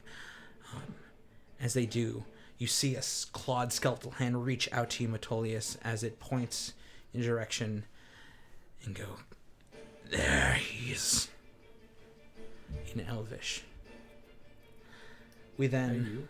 I believe so. Both of them, though, utilize this same tactic, as this sheen glosses over them for just a moment, and then dissipates, at least from sight. Bring it to Grimtuck's turn. How far out are the newcomers to the fight? The newcomers to the fight are 30 feet away from you for the one on the western side of the building in front of you. Oh, he's getting fucked up. The other one is about 40 feet on the eastern side. I'm rushing the one that I can get to. Got it. Full sprint. Just straight ahead, straight to this creature. Yep. Got it. And then we'll see what he's made of, like Okay. on the inside. Like literally. Literally. So I'm going reckless. I'm going great weapon, and we're doing let's say the giant slayer greatsword for this one. Okay. Actually, when I've done that, I have my axe out. Yeah, let's go with the axe. Actually, I don't think I would have had my sword drawn. It's true, you did state you drew your axe Yeah. in response to the screams. I did. I literally, I did say that. So running up on him. Natural 20. Oh, Right barbarian crits. Oh, shit. I know. I'm glad I went with the axe because that. So it's 12. Oh, it's no, it's the axe. Yeah, so D12. But Do you have brutal critical yet? oh, I have. Yeah, you do. Yeah, so it's gonna be 6d12 because I'm gonna drop my Orcish Fury into that. Well, now we have the new rule where we max 1 die. Yeah. That's right. So you roll 5. Okay, so So 5. roll 5, max 1. Why 5? You have 1 for Because I have Orcish Fury, which if I use it on a critical, it doubles. I have Brutal Critical. I thought I just added 1 additional on Brutal. It does, but Jeremy Crawford says it adds 1, but if it's on a critical, you get to double all the dice rolls. So it's an added dice roll. Okay. I'm gonna go with Jeremy Crawford. I mean, rules as written, you don't even you don't even roll double dice, but that's for the Orcish Fury. Yeah, I get it. Yeah. So I'll do 4d12 plus 12 plus 10 plus my modifier. So. Yeah. Didn't you say 5d12? Huh? Well, it's 5d12. Normally it'd be 6d12, but we're doing the new rules where one of them is just max. Okay. Yeah. Yeah. You said 5, then you said 4, so I got confused. Oh, gotcha. 4 rolling, So 1. 9, No, he 15, he said 6, so 1 max plus 23. 5. Oh. Well, whatever. And then, yeah. Okay. 33, 34, 42, plus 12, 52, 54, plus 10 is 64, plus... Hold on, we're not done yet. Jesus, what the fuck? 73, 4, 5, and 6. 76 damage. What the fuck? You rush up on this creature. Wait, what did you attack again? One of the little red hat guys? No, the magic users. Oh, okay, got it. Got it. You rush up on this creature, your axe held high, and just with screaming fury. You didn't rage though. I guess I did. So -3. Sure. I think I would have raged, but I didn't. But whatever. Yeah, it's fine. I'm gonna say you choice. didn't. You didn't say Okay, it, so. that's fine. You didn't That's say true. it. Then You didn't get it. -3 Oh, from that minus damage. 3. Oh no. I know. Oh no. Oh no! But as you 73 damage. as you come down Does that upon affect this, your movement speed? Nope. Okay. as you come down upon this creature's head with your axe, you bury it through with a resounding thud that almost echoes as it cleaves the creature in two, dropping just bones around. Nice. Pieces just fall. Wait, and how many of those guys were there? 2? Well, 1 now. 1 now. Okay. Is there anything else within Or 3 if you 10 want. feet of me? Within right? 10 feet of you? No. Damn it, 'cause I get another attack from that one. I know what I can do. Do I have a clear line of sight on anybody that's not hindered by any safe people or any of I would people I'm trying to assume. protect? Like any line of sight on any groupings of enemies or even just one that doesn't There is have, one, yeah. Does it have people in between me and them though? There are people. I'm not gonna lightning javelin them then, because that will kill a bunch of people. You would kill a bunch of people. Yeah. Okay. I will just move towards the. I will rage. Behind all Thank of this, for as you not get killing a bunch of innocent civilians. as you get very not as my you get style. just to the edge of this building, Mhm. as you rush upon this creature, behind it you see another similar looking creature. This one has odd accoutrements on its shoulders, almost pauldrons-esque. It is skeletal, but there's something more about it. There's not a direct line of sight on him. No, that's the one that's the direct line of sight with people. There's not a clear line of sight on him. Okay. He is there, but there's people scattered throughout. Okay. I will move towards him. 10 feet? Yeah. And Classic bad guy moving through fleeing crowd. Oh, yeah, sort of course. Situation. I'll just yell out to the rest. Behind me! Take cover! Okay. And as I rage. Okay. And then that will be my turn. Sounds good. I lost my pencil. How close is Grimtuck to me? To you, Yeah. he's about 5, So 10, move to total 40 feet. 20, 25, 30, 35, 40, 45 feet away from you. Oh, wow. Okay. You went east, he went West. south, effectively, and a bit Oh. west. Okay. Okay, that brings it to the 4 creatures that failed their save. Rush. All they can do is run, correct? Yes. They run until they can't run anymore. Got it. Then they cower. If Okay. they can't run anymore. 4 of these odd, small, bearded creatures rush past many people, just running, pushing through the crowds as though terrified of some monster. That's right. I am a monster. Monstar. I'm a monster for good. Also, we now add in the baddies.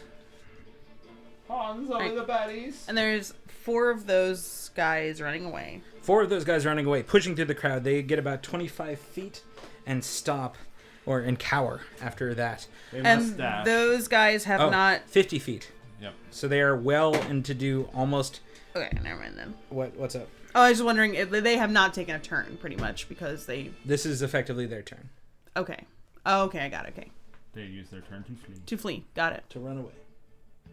So... Give me the pencil. But there's still 4 murderous... Yes, there is still 4 Boys. murdery things in the wake of this. So from here, 5, 10, 15, off the map, of course. Okay. Be gone! Bye. Bye. Stay turn! Later, nerds. God damn it. Get Then- this chorus of heckling. Mm-hmm. Fucking. There we go. Off the side. Got it. The other 4 of these creatures, 2 of them, which were definitely closer to you, Metolius, within the range, turn and then rush ahead to you. You see them get about 25, 10, 15, 20. So you see them get about just a little ways. They turn, their blades wickedly gleaming in the sun, covered in blood, then rush fast at you. Mm-hmm.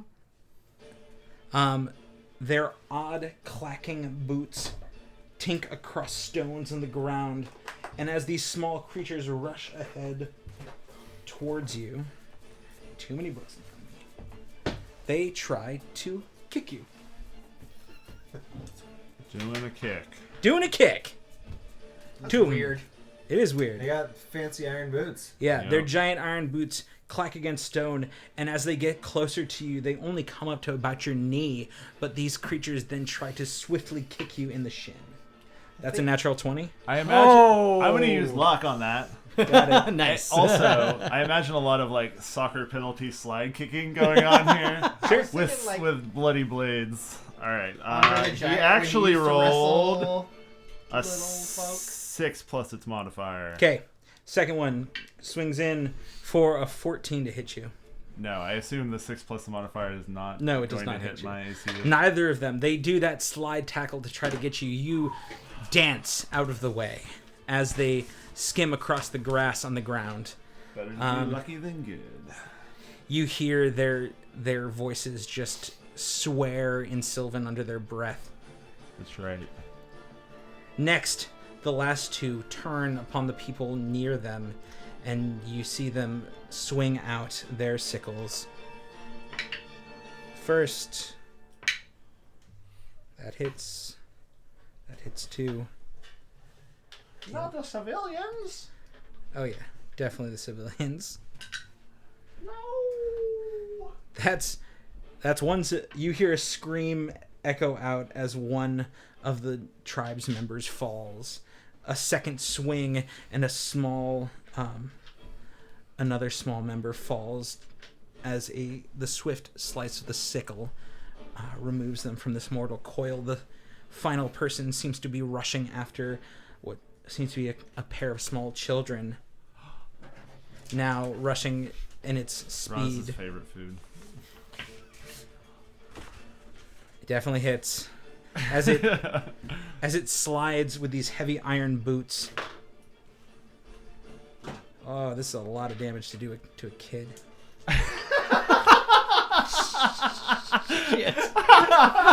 I told you it was his favorite food. And the child fails its save. So, You gotta make a saving It's throw against dead, boots? right? It's gotta well, be dead. you got to make a saving throw against when it hits you with its boots. Okay. As it slides and hits the child, you see it fall to the ground. It jumps up, and you see this creature launch itself off the ground. Its boots clack together as you see it in one swift motion land square in the center of the child's back. A sickening crack, a squeal, and then no more movement. That's all of their turns. I don't like this game anymore.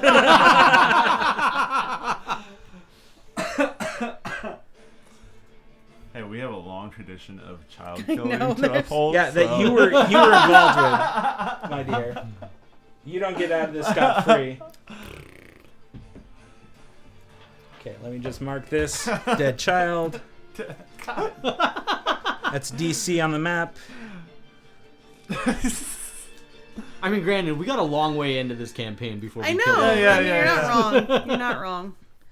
Okay, next. But for once, it was the DM that killed a kid and not us. So. That's also true. Yeah, there was a bunch getting it's fed to really trolls. remember that shit, or not to always- trolls to fucking frog monsters. That's right. trolls. So yeah, the and orphanage master. I know. There's other dead kids. This is the first one we had to watch get killed, though. Yeah, there's That's a precedent true. for That's true. sure. That's more what I meant. Yeah. Plus Loud Scout. Yeah, he's kind of childlike. Wow. What? Because he's small? Yep.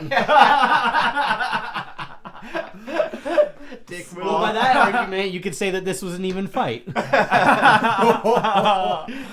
It's true. Kid failed. Kid's dead. He forgot to bring his iron boots and so Yeah. Also, that brings it to, let me just make sure I'm noting this so y'all can see. Grimtuck. We're moving these down. Baddies 2. Baddies 3 now. it's getting further and further away. So It's fine, whatever. there's that. Okay. I think. Elwyn the Rainmaker. And then That's a- this is actually, Fucking rain hell on people. nope. Yeah. Nope. That's Baddies 4 right now. Oh, shit. Because the odd-shaped creatures, the large, almost brain-like individuals float down, and you hear these screams of these tribes members seeing this nightmare fuel come down upon them. Fair. The growl around the creature around them. Spoilers. I'll leave that where it lies. I'm not going to use that.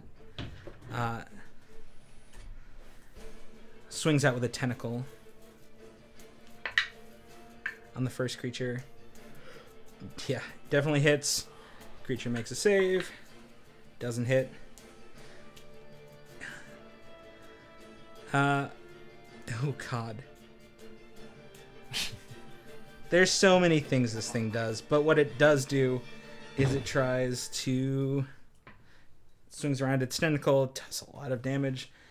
You hear a scream, and then with its second and third attack, which it has, I mean, it doesn't need to make, you see this creature rise up with its catch, and once again, its tentacle wraps around, squeezes the life out of it, and it finishes off the screaming tribes member with bites to the head and neck with its beak-like protrusion, followed closely by others.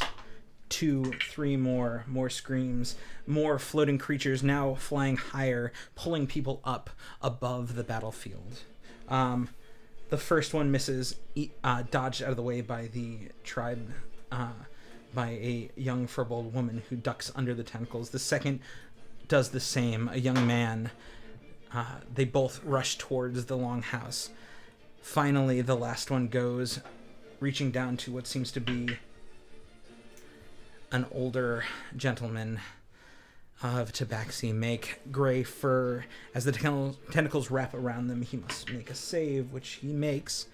But he is also grappled as it wraps around him. He's able to hold off the spines on the end from them sticking into him. He knows what these things are. He's seen them before. He's fought them, but he's just too weak. As they stab him, as they wrap around, crunching him, and then quickly his actions to fight back are made moot as his body goes limp. You guys ever played XCOM where things are just murdering your settlement and Yeah, you're just yeah, trying yeah, your yeah, best, yeah. but you're like people are still just super dying all Yeah, around you? yeah. It's kind of like that. Where the aliens are like, we're still gonna kill off But- most of these people. That brings it to Elwyn's turn. All right. Elwyn, you see a horror show. Accurate. These hordes of innocent people are getting slaughtered wholesale. What do But you you do? do see more and more people rushing in, and again, the chanting stops for a moment, and then a bright light just erupts behind you for just a few seconds. And as it does, it disappears, and once again, the chanting begins again. This is the chanting from inside the... Yeah. Yeah, okay. As more and more people flood in, what you now would expect to have filled this building does not. People still seem to find their way in. Dig it. Okay, Elwyn, your go. It's a log of holding. Okay, so I'm near the entrance of the cabin, and I see this horse show. There's a bunch of people flooding in like a crash of people. Is there anywhere that's like, is there like a rock or a table or something that I could stand on to get a better view of the surroundings? Sure, in front of you, probably about like 20 feet to the west, there seems to be maybe a table that was used for producing something. Okay, 20 feet's a bit far. I assume that I'm within range of most of these things. I would say a decent amount of these things. Your range is insane, correct? 600 feet. Yes, you're in range of everything. You see the floating brain creatures over the tops of the buildings as they seem to pull their victims up. You see the fleeing... You're in range of the fleeing small fey creatures as well as the ones that are still trying to fight Metolius. Not worried about them right now. Okay, so is there anything that is really... is there a foe that's really close to me that's like might be... Get up in my grill in a moment? There is not at the moment. Great. Then I'm going to shoot at a grell. Okay. I'm going to sharpshooter it. Got it. That is a 15 to hit. 15 hits? Yeah. All right. Wait, let me double check. Sorry, I'm getting too excited. 15 definitely hits. All right, cool. These are magic shots, of course, and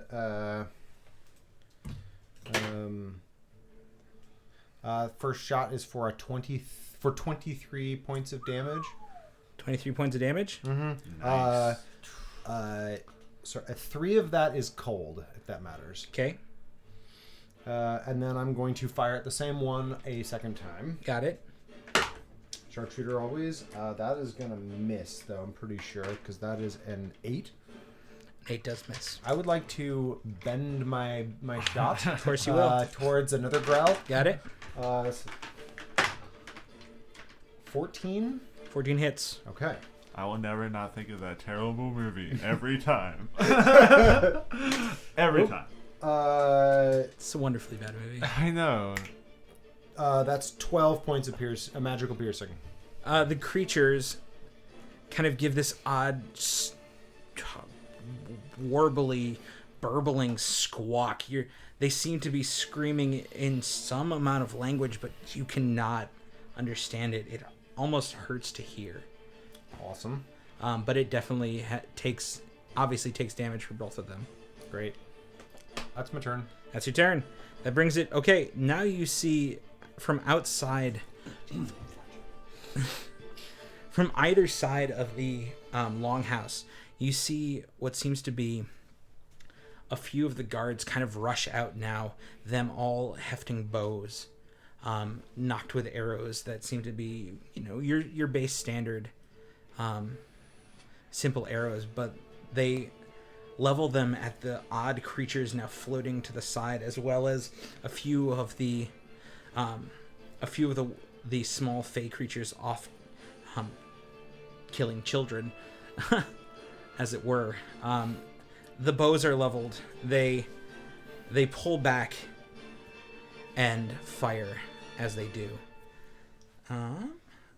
The first, so there are 4 of these wonderful, or 3 of these wonderful individuals that kind of pull out of the building and level their bows at the creatures.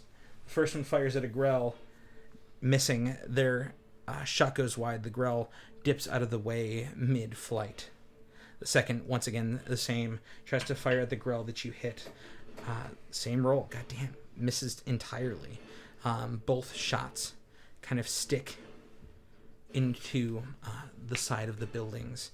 Then The first one fires a second time, hitting with a... that it hits entirely, which is great. Stabbing the Grell for the first Grell, the one that you hit with the large amount of damage, for a total of 8 points of damage. You see its arrow stick out of its large, bulbous, fleshy head.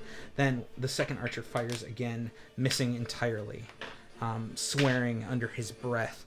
You see the two now on the eastern side kind of level towards these small red caps, aiming hard and ready. They fire, missing. The arrow thunking, fires a second shot quickly, followed behind. This one hits. On the other hand, doing a total of for 8 points of damage.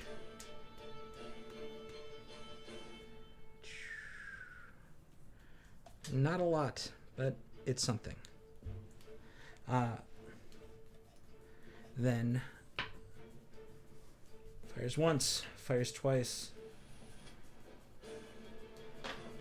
and entirely misses again.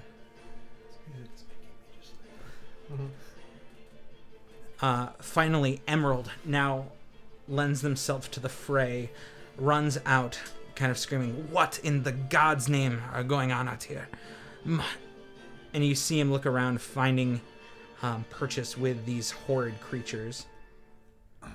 As he looks, he also pulls out that longbow that you had seen him working with. He now levels it to the creatures. You see him aim hard, and he uses Archer's Eye at one of the Grells floating high. That is a 14 that hits. That does 2, 28, 10. Woo, that's not a lot of damage. That is 12 points of damage to that Grell, which is now a pincushion of arrows. Looking not great. It seemingly almost kind of falters in its floating, but he goes in for a second shot and hits it, doing a total of 9 points of damage this time. This Grell barely holding on, bleeding heavily, this thick black ooze pouring down upon the screaming individual below it. That ends Emerald's turn. Finally getting to Rain. Excellent.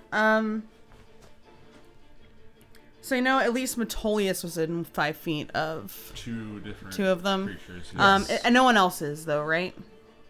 Within 5 feet. Grimtuck, I thought he. Yeah, but you close just to you watered his fucking enemy. destroyed Yeah, it. there is no. So I'm running how towards far someone. away is Metolius from me? Is the question. 30 feet from the... Effectively, from where you are, 5, 10, 15, 20, 25. Yeah, 30 feet. Oh, cool. Okay, that's just my movement. I will flank with it's red hats, right? That are That's what I am Yeah. currently engaged with. Two. You So- rush red-capped down individuals. towards Metolius, sidling up against the wall of a building next to him, kind of getting around this small creature, trying to get towards your companion. excellent. Well, I will flank Yep. with Metolius against one of these little red hat guys. And attack with my rapier. Got it. 4, not great. And oh no, a 19. 19. That hit. 19 does hit. Excellent. Not great. 19. Well, I just saw no double digits and got concerned for a second. So then, God damn it. Let us not humble brag, my dear. We're level 10. fine. Come on, guys. No, it's level Let's, 10. It's you know, fine. not It's cut like- ourselves. Let's not sell ourselves short here. Agreed. All right, so then sneak attack plus my normal Much die. death cometh. Roll 6, roll every Ooh. d6 within 7, a 1 mile radius. 11, 14, 19, 24 plus 5 is 29 damage. 29 Nice. damage. Yep. Hell yeah. Stab him in his boots! This small creature screeches out in pain as you just drive your rapier right into his back. He still stands, but you see this viscous red blood pouring out. Does it match his hat? I would say the hat's a little deeper. Okay.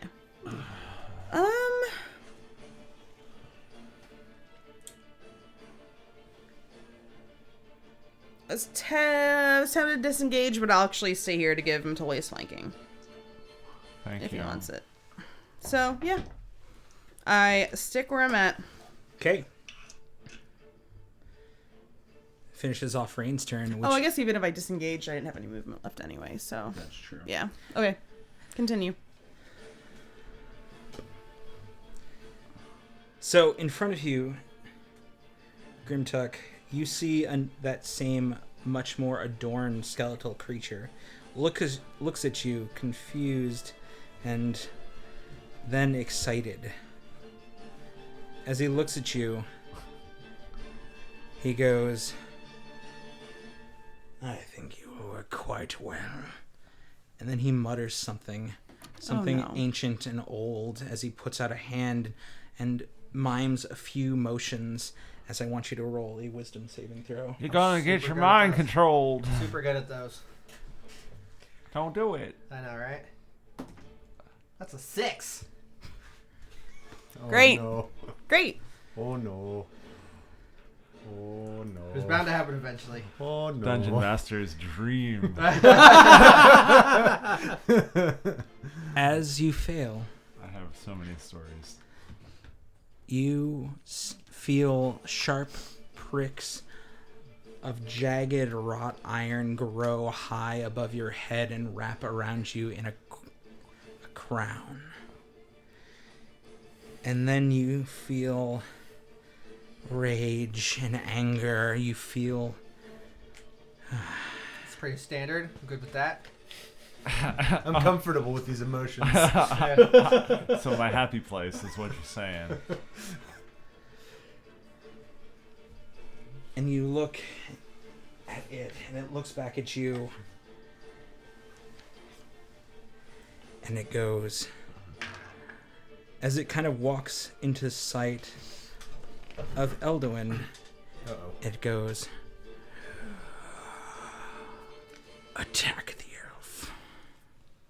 No, don't do that. No, not the elf. But that is its turn. That is what it does. Yeah, that's what it does. Next, we're gonna go to Amelia. Do any of us hear it say attack the elf? Roll a quick perception check for me. What language was it? Elvish. I A 13? I don't think you speak Elvish. Oh, no, I do. Oh, you do? Yeah. Metolius rolled at 9, so probably. Yeah, 9, so probably not. I speak Elvish, but not Sylvan. And 10 for Elwyn. I would also say that Rain probably speaks very basic Elvish, honestly, but... And a 10 for Elwyn, who's a native Elvish speaker. You definitely hear it. Yeah. I mean, no. And nobody can see this crown, I take it. No, you definitely can. Oh, tight. Yeah, Alright, it's tight. physical. Cool, guys. You also, New headgear. when you're to turn around, which is on your turn, Yeah. and go, you also see a bright glow of anger emanating out of Grimtuck's eyes that seems unnatural. So that happened on his turn? That he told you what to do on his turn. On your turn, Oh, you so must it's like, okay, so when it's my turn. you must use your action. No, that's alright. Don't spoil it for me. Yeah. Let's just roll with it. Yeah. Okay. Amelia, it's your turn. Would I have seen this happen to Grimtuck? Probably. Probably. Yeah, I'd say. I guess what would be the closest enemy that seems to be attacking like the tribe's people? The closest enemy to you that would be attacking the tribespeople, I would say either the Grell or the Redcaps would be the closest to you right now. They're pretty equidistant on either side. There's one girl that looks really badly hurt, I believe. There is. Mm-hmm. There's 2 girls? There's 4 girls. 4 girls? Four. All the girls. There was much growl. I guess she's going to look and see. One of those cosplay girls. She's going to kind of like help like herd everybody inside and be like, "Come on, get inside, go, go!" And as she's like doing that, she's going to flick a hand out at one of the other girls, not the super badly damaged one. Yeah. And cast Firebolt. Girls just wanna have lunch. It's all that was been going around in my head since you put grill and girl in the same spot in my mind. You're welcome. For a 15 to hit. 15 hits. Sweet. Oh no, that's not my dice box. Left. We're having a nice sleepover. Yeah. Let's see. It's going to be 17 points of fire damage. 17 points of fire damage. Got it. And the one that isn't badly injured. Did you want to do the one that was mildly or one that isn't hurt at all? I'll do the one that's mildly. Okay. Got it. The creature, its brainish skin boils under the fire and screeches out in that odd chittering language. Anything else? Amelia grasps her staff, like clenches down on it real hard, and just continues to help like herd people into the longhouse. Okay. As we go to the top of the round, you hear once again that low, booming voice kind of echo out, "Please, quickly, through the tree. You must escape. We must stay safe." As once again, the light emanates. As you look back, Amelia, as you had opened the curtain to let people in, you see a huge group of people rush forward, a giant flash, a breeze now blows against your skin. And then the flash is gone, and once again, the chanting continues. That brings it to Metolius' turn. Do I see Grim Jock? Grim Talk. Oh, sorry. Wow, did it to yourself this time. Well, whatever. Tomato. Do you see that? No, he's on the opposite side of a building. I don't see him. You can't see him. Oh. Well, hell. I guess I'll just attack this little man. Got it. The one that Rain attacked first, or the other one? The one that Rain attacked first. Got it. You Yeah. gotta deep some down. Flank. And I get flanking, so. Yes, you do. First attack.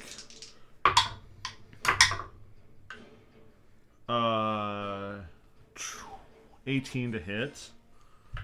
18 to hit. 18 hits. Okay. I will spend a spell slot and Smite-a-ho. Postmiter. Postmiter.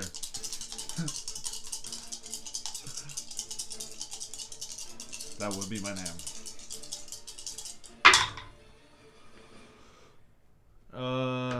12 magical slashing, 1 point of lightning,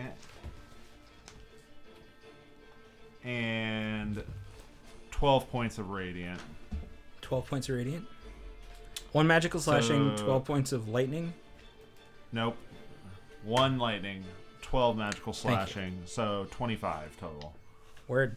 And yeah, you cleave this creature in twain. The small creature screams out as it tries to reach for the pool of blood growing between its body and tries to soak its hat.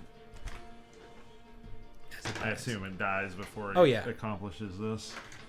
Excellent.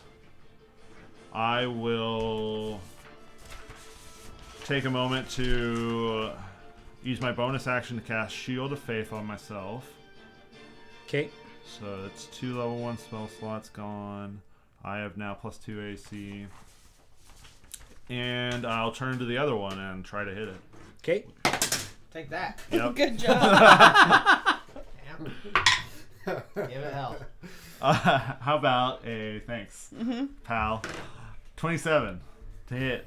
27? Yeah, to hit Hits. the other one. Yep. I would imagine it does. I will just do damage to it. Can't wait for next level when I do an extra d8 of radiant damage all the time. Max damage! 16 points of magical slashing damage. And that concludes my turn. Got it. Creature screams out as it's cut deep by... Cut so deep. Cut so deep?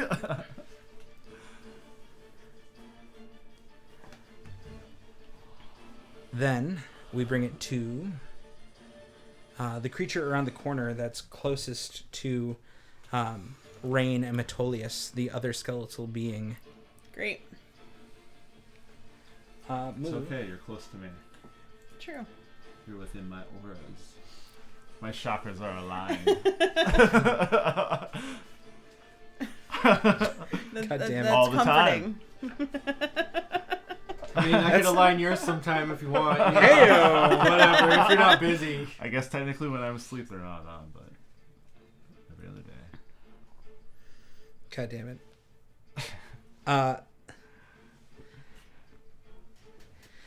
Whew, sorry, that was... Anyways, you see this creature, Rain and Metolius, you see this creature turn towards where you've heard Grimtuck, but cannot see him. It kind of moves slightly out of your sight behind the building, and then you hear this odd chanting, this deep, guttural voice kind of booms out and starts to move. You see a very almost displacement of light Okay. for a moment, as it then you see right in front of Grimtuck. We don't see Grimtuck, he's on the other side of the building. I'm saying what Grimtuck and they see, Other people see. what they see as a sphere of blackness opens up in front of Grimtuck. Now, it's right in front of you. You feel this bitter cold, and then the sound of whispers begins to pour out of it. It completely actually blocks your sight of the creature that threw the crown upon your head. Is Grimtuck in it or on the other side of it? In front of it, Okay. or behind it, effectively.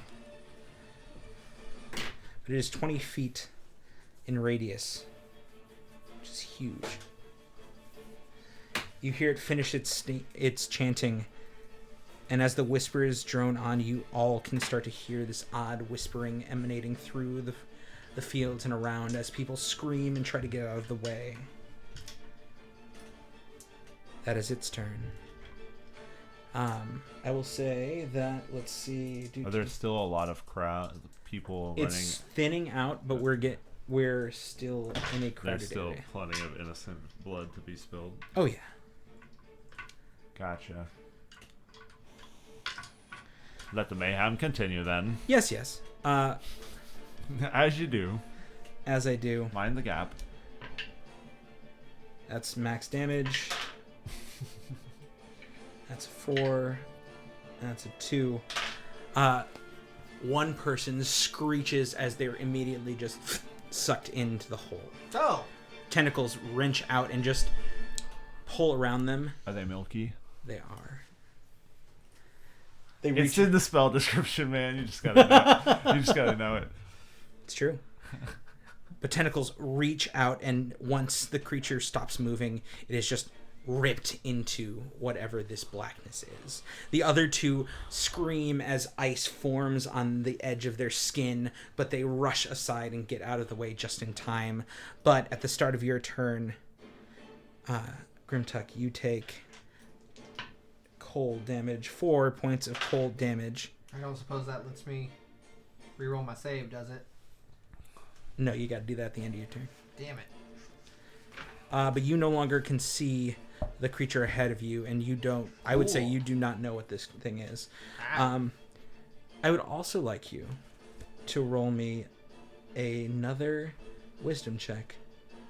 At the start of my turn? A wisdom check or a wisdom save? Wisdom save at the start of your turn. That is a 16. A 16? Yeah. You feel your foot lift as though to turn you towards the so-called elf that was called upon, but you're able to hold your foot firm down. And you do not feel the compulsion to continue running forward. Or at least towards your companion. So I'm me again? You still feel the crown jutting into your head, and you still hear that whisper and want in the back of it, but you're able to hold still for now. It is your turn. Okay. Uh-oh. Cool. Spell's active on him, but he has his own. He has his faculties. I'm myself. Okay. I'm my own man. I'm my own man. Is it possible? So this thing's 20 feet ahead of me. Before I saw the blackness rise up, how many feet ahead of me was the other caster? 25. Okay. So if I run around this thing with 40 feet of movement, can I get to him? Just barely. All right, I'm gonna do my best to cleave this motherfucker in twain too. This is the second one. This is the one that put the crown on my head. No, this is the one that big bad. Oh, okay. Yeah, this is the one that put the thing on my head in the first place. Got it. I'm just gonna run at him, just full rage mode, slobbering, insanity.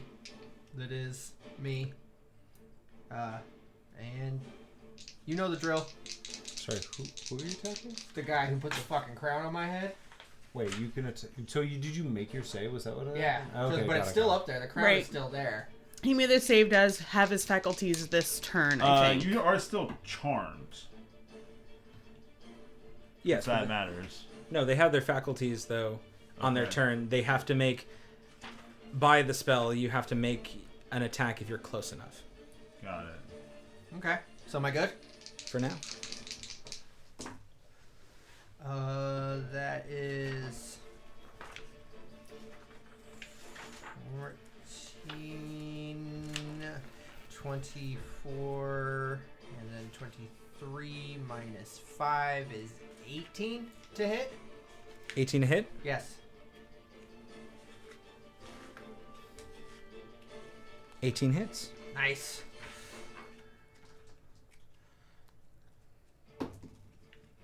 Nice. 11 plus 5 is 16, 17, 18, 19 damage with the first hit. Okay. And una mas. Oh, wait. That's plus 10. 19, 29. Sure. No, wait. Don't worry about it. Okay. Promise you. Okay. And that one probably doesn't hit because it is 10. Cool. 10 does not hit. 10 does not hit. How much damage altogether? First hit? 29. 29? Yes. And then the second hit does not hit? Does not hit. Okay. So your first hit slides through this creature, and you see it move through almost unabated. It's weird, it's odd, and then it kind of laughs as you notice its form dissipates. He was never there? Roll a perception check. Barbarian hate foul magic. Russians. Wow. It's a line from a movie. I know. I'm just joking. Natural one. Oh. The dice, they don't like me tonight. That was serious. I'll just scream out, "Coward! I have a story. Face me!" You hear a voice kind of in the back of your head that says, I need not to do such things. Alright. Well. At this point, though, you do get to roll another wisdom saving throw at the end of your turn. 13. 13 does not make it. Figured as much. You feel the crown kind of wrap tight around your head. The pain there, the anger, the lust. You feel the urge to follow through and find your once friend. St. Grimtuck is a good aesthetic. I'm feeling this. Bring it to the Red Caparoos. The 4 that are charmed still need to run, correct? Correct. Turned For 8 more rounds. Yeah, seriously. 50 more feet, and they are well into due. You hear a splash as they land into water. Their boots splashing down as they have now made it into the stream to the side. But a large splashing continues as they push themselves further in. And they're wearing iron boots, aren't yeah. They are wearing iron Yes, they are. boots. they? Rad. Yeah. Rad. I So like they this. may drown.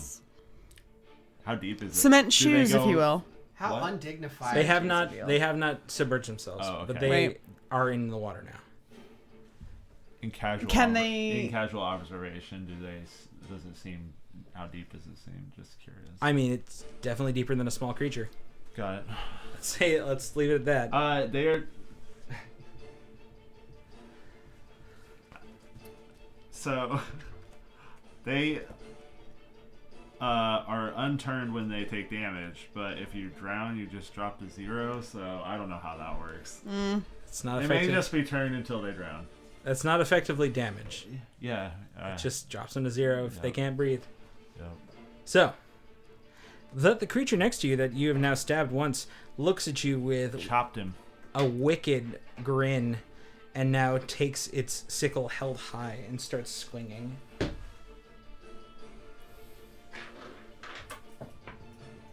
Taste my sickle. Hot. That's 24. Sure. That's 22. And that's Sure. 22 as well. Okay. Casual 3 rolls above my massive AC. That's 8 points of damage. My AC is so massive. That's 8. 8, 7, or 8, 10, So 18. 18, and then another 7 plus 4. That's 29 points of damage as he catches you with this like gross and just ugly weapon 3 times. Cool. Cool, Farther 29. out, Yeah, real cool. the other creature that still runs around seems to try to rush towards one of the fleeing villagers. With a 13, makes it as it tries to kick it down. The villager does not make it, saves, falls to the ground. And once again, the creature jumps high with its boots, dealing... Oh shit, I'm not even doing enough. That's 3d10. It's 11, 17, 21. Oh yeah. You once again hear a sickening crack as this young man's back is just smashed to pieces. Another falls to this creature. Bring it to this weird squiggly beasts.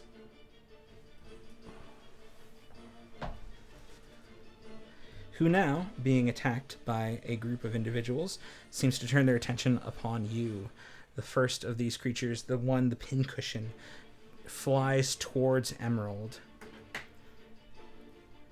making it to him. It's G1. The best. No, but we need him. I know. Well, we don't really need him, but I'd like to see him live. Well, Live, better save him then. W. So he's going to reach out with 18 to hit, which definitely hits. Then Emerald has to make a Constitution saving throw, which he doesn't. You hear him scream as the spines upon the tentacles wrap around and stick into him. His body goes stiff as he's paralyzed. and also now grappled. Well, restrained. Even better. Yep. Is this one that's like super hurt? It is the one super hurt one.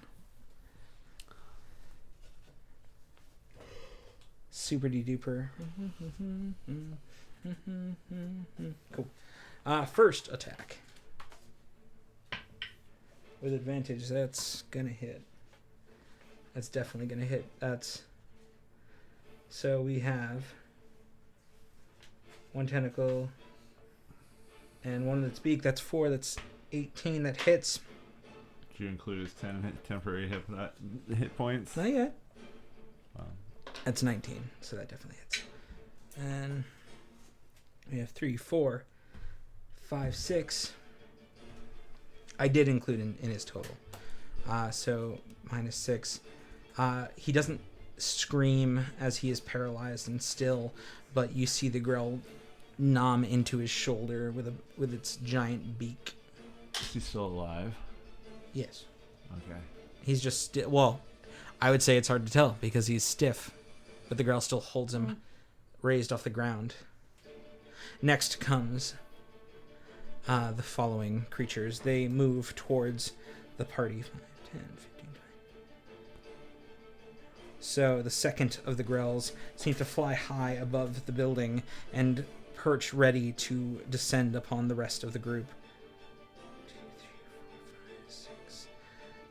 The others seem to move about towards the fleeing crew. The last of the 4 seems to move very far out around the broken watchtower and try to hunt the small remaining creatures. The first one stands high above the building, does not attack at all, but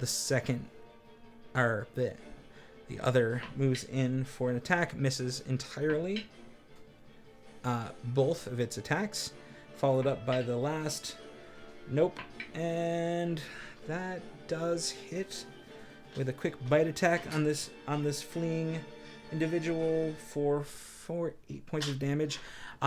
The individual screams as its beak bites into its shoulder. Blood starts pouring down, but it's able to kind of get away, pull itself off the beast's beak. Damn it. Beast beak. The beak had such a huge beast. Hot. And is able to still run towards the longhouse. We now turn towards Elwyn. Elwyn, there's a grell perched high upon a building in front of you. There's another holding your quick companion of Emerald, and then the 2 others seem now out of sight from where you're standing. Say the kitty. Yeah. Do I see a spellcaster around who might be the one who is offering up this iron crown? Okay. Nope. There's the void in front of. The void. The void. Endless void. Actually, roll me a perception check. 21. You look around, but you do not see any spellcaster. Cool. Well, in that case, how does the grell that's holding Emerald look? Has it? Terrible. Super Terrible. All right. Well, I'm gonna fire at that one first. Got it. Yeah, I'll sharpshooter. 19. 19 hits. Sweet. Shooter! That is almost max damage. Did you include your icy? Yes. Damage? 28 points of, Oh shit! Dude. including 5 cold. Your arrow flies hard through this creature's bulbous brain. Headshot. One arrow in, and it blows out the back, splattering odd bits of being all over. The tentacles release, and the creature falls limp into a almost puddle of goo. Yeah. What happens to Emerald? Emerald falls to the ground. Also, He's covered in the He's pretty much stiff as a board. He's stiff as a board still, Okay. but he's dropped. Gotcha. And the creature like tumbles off to the side. Gotcha. You can hear the like bunk, bunk, bunk, bunk. Stiff as a board, light as a feather. Is there another? There's another grell that has taken some damage, right? That There looks is. a little rough. I'm gonna shoot at that one next. Got it. Which is the one that is perched now, ready to get you. Get me? Well, it's on top of the roof, heading Oh, towards it's coming you. towards me. Okay, I missed that earlier. Yeah, that one's gonna. Coming straight for It's us. coming. I'm gonna shoot at that one. Also sharpshooter. 13 13 hits. hits. It'd be more impressive if you didn't hit a grell in the head. Like, that's a much harder shot that's to true. make. Oh, that was. Oh wait, that one doesn't get to be rolled. 19 points of magical piercing. 19. Once again, a sick thuck of your arrow catching into the bulbous cranium of this creature. It still hovers, but it looks bad. Black ichor pours down over its tentacles and onto the roof of the building. Delightful. I'm going to use my action surge to shoot it again. Because I don't want it to get close to me. Delightful. I would like to continue murdering this creature. Yeah, I'm gonna sharpshooter it again. Do it. You're the most polite murder machine. I know. Oh, delightful. I would like to hit it again, I just please. hit it with a 21. 21 Yeah. hits. Does a 21 hit? That is another 18 points of magical piercing damage. 18 points. Elwyn, the Yeah, girl once killer again, here. just straight through. You find it as its beak opens up, that chittering sound emanates out as it's ready to fly down upon you. Its tentacles frill out, and your arrow catches into the soft of the back of its throat. As it peels out the back, the creature once again almost flattens from the pull of the arrow and falls limply over the side of the building and down to the ground. Yeah. I'm gonna use my last shot at whatever other growl I can see. You can't. I can't see another growl. No. Okay. You could see Redcaps There's a behind red cap you. that just stabbed the crap out of me a couple times. Yeah, you can see the Redcaps near Rain and Metolius. But that's pretty much all you can see at the moment. Oh, just the red caps near you guys? I thought there was There's another just one. caster for some reason. There's two is- casters, but they're behind a building as far as There's I can tell. yeah. Oh, no, for some reason I thought there was 3 in my head. The one. Well, because you killed one. Yeah, Got it. no, I thought there was 3. Well, I guess can I do in between the two attacks of my attack action? Can I move? Yep. Yeah. I want to run forward and jump up onto that table that you told me about Okay. and see if I can see more from there. Okay, you would be able to just see the very top of one of the two other growls. Just the top of another growl. Okay. And there are 2 red caps commingled with Metolius. One and red Rain? cap now because Metolius did away with the Got it. yeah, Metolius Okay. and Rain did away with the other, and then there are kind of 2 fleeting through. Murdering random civilians. Got it. And the growl that I can see the top of, can I see what? Like, is it murdering civilians or is it just cruising around? Oh, it's definitely. I mean, they're all murdering. Or is it just civilians. having a good time? Just having a good time. cruising. Yeah, that's fine. I'll shoot the growl. Just casual. Sharpshooter. Casual murder. Got it. You know, I got my boots on. Yeah. It's another murder That's Tuesday. a dirty Yeah. 20 Dirty 20 hits. for 19 points of magical piercing damage. Got it. The creature stays, but a huge gash erupts off the top of its cranium. That black blood starts pouring over the odd, lumpy side of it, bringing it to the archer's turn. Yeah. Just like a cool 60 damage. Yeah, or man. something like Fuck that. yeah. The archers run Roll around like the side. 319s. Yeah. Around the side towards yeah, the screams of the individuals that seemingly are harried by the red caps. They now lay their arrows down and start to let loose. With the first being, let me just double check. Are you ready? First hits. Let's see. Yep, first hits. And same person, second hits just fine. It's 2d8. 2 more dice. It's 5, 10. 18 points of damage to one of the 2 red caps that are behind everyone else. 18 to the one that just stomped on the person. The second archer lets loose 2 more, both hitting as well. These are giving no quarter to this creature. 5 with a total of... That's 13 points of damage. That first red cap that was jumping upon people is now just a pincushion and a puddle of gross on the ground as they are taken out. The final archer looses arrows towards missing the first and missing the second, sadly, leaving their turn over. Finishing off with Emerald, who is paralyzed, does a check and misses, is still paralyzed. Rain, it is your turn. In front of you stands 1 red cap. Okay. That is on the other side of Metolius. How many feet of movement will it take me to be flanking? 5, 10, 15. Okay, I'll do that. I will flank. I will attack with my rapier again. Okay. Kill it. 28. 28. Yep. 28 definitely hits. So many dice. Okay.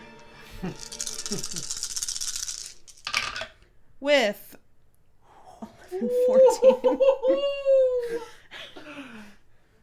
Spicy. 19. What's 19 plus 12? 31. 31. Woo! 31 plus... so 36 damage. This... Got it. You just see the point of Rain's rapier. Wait, do I kill it? No. Okay. Never mind. Continue. Stab through the creature. It screeches, and as she removes it, thinking it just about dead, it grips its side and just in a fervor tries to swing wild. Obviously, it's not its turn yet, but it is still standing barely, blood pouring out of the wounds on either side of its body. All right. Anything else?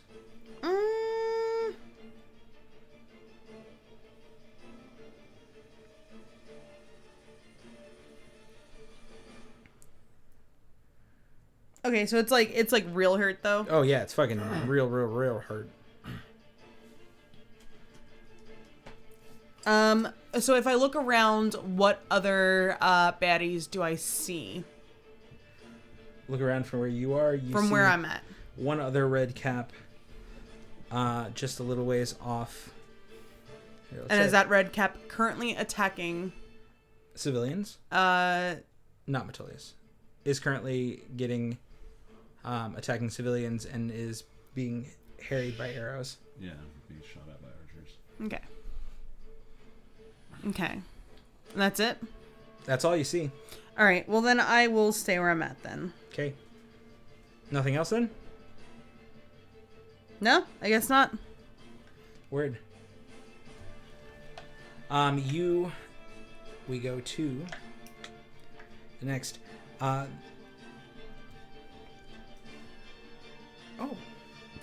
Ooh, awesome. Okay. Out of... You hear a low groan as this creature splits off 2 attacks. It walks out from behind one of the buildings and shows itself to Elwyn and Amelia. Now the same visage that Grimtuck saw. This adorned skeletal individual, tall staff, and just covered in runic symbols and seemingly what it was buried in. As it stands there, it then throws out its hand and 2 bolts break off and split towards you two. So first and foremost, Elwyn. Yeah. That is a 19 to hit. How nasty does this thing that's coming at me look?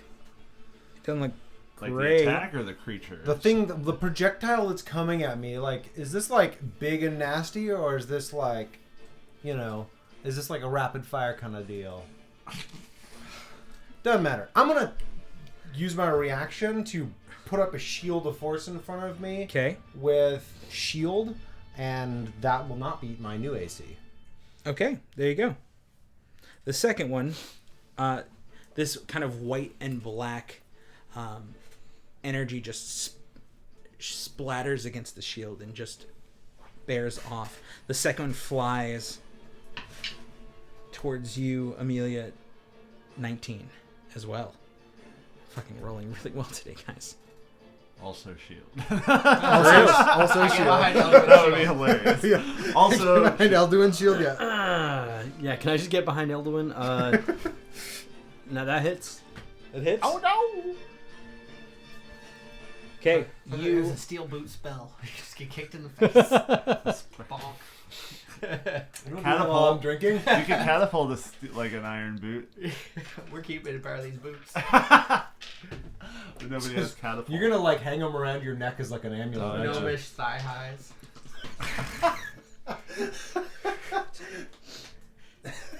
15. So you take 15 points of necrotic damage. Amelia, you also must make a strength saving throw for me. I take 7. Got it.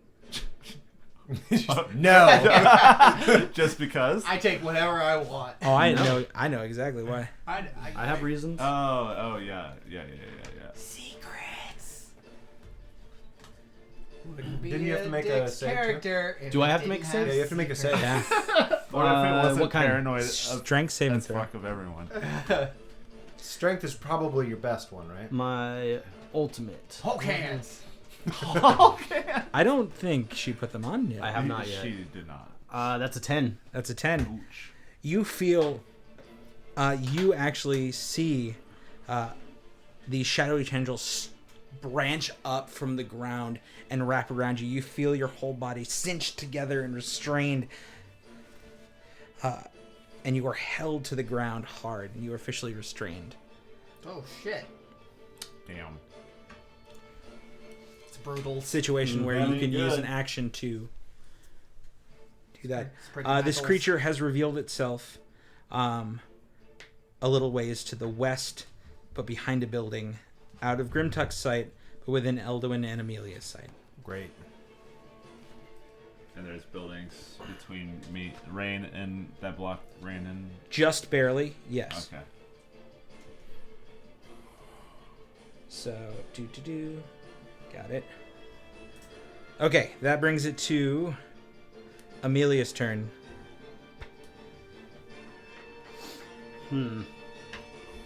Yup. What do? What? What do? What do? Indeed. Can you cast spells while you're restrained? I said yes. maybe. I mean, as Yeah, you long can. as they're not. Well, there's the If they're attacks, they have disadvantage. somatic. Yeah. Yeah, restraint does suck. Restrained is awful. Pretty bad. It's pretty bad. Let's see here. So I'm really glad I shielded myself. I am glad for that too. yeah, if I'd have known that was gonna happen. Hulk hands. That's what I was like, is this like a big nasty coming at me or a little nasty? Doesn't matter. Shield. Yep. It's a tentacle nasty. Well, effectively, it just looks like a necrotic bolt coming towards you. Yeah. So you know in the Harry Potter movies when the Nope, the bad I don't guys know. are like floating around in those little like smoky little tendrils that float around? The Dementors, yeah. No, yeah. not the Dementors. The followers of Voldemort. Yeah, I'm yeah. totally forgetting the name of that organization. Anyways, they like float around in these little like smoky balls. Okay. That's what I imagine when Okay. magical things. All I right. have- Well. I'm sorry I haven't seen that far in the movies. Ah. I only saw to the 4th and I was done. Pretty sure it's the Dementors. No, the Dementors are the creatures. I thought they were both. They're not. Oh, The no. Dementors are creatures in their own right. When we're done killing magical forest creatures, I will show you a video. We're not killing magical forest creatures. What you do? Is it possible for me to don my gauntlets in the position that I'm in? I don't think so. I didn't think so either. No. And I'm assuming you said it's my action to try and break out of it? Yeah. Yeah, it's your action to roll again. You can still cast spells, I guess. That's true. Pull something you've never seen, that we've never seen out. I'm sure you've got a whole deep well of things we don't know you can do. Death Eaters. That's what it is. Death Eaters. Yeah, Death Death Eaters. Eaters. It's similar to Dementors. That's probably why I got the D. It's the D. D words. Whatever. That's Helena Bonham Carter. Yeah. Total babe. This guy didn't say anything to us, right? He just kind of like. No, attacked he us. just threw his hand out.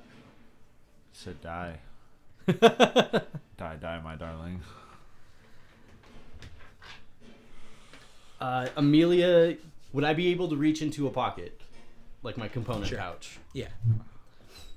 You keep it on your side. Yeah. So Amelia's going to reach into her pouch, and she's going to hold up her fist and say, "You picked the wrong group." And she's going to squeeze what she's got in her hand and just take it and rub it right down her face, so you see 5 streaks of blood that run down her dark skin. And she's going to point at the guy as she casts Hex. Ooh. And then immediately follow it up with a firebolt. Okay. Make sure to mark that. And I'm going to pick...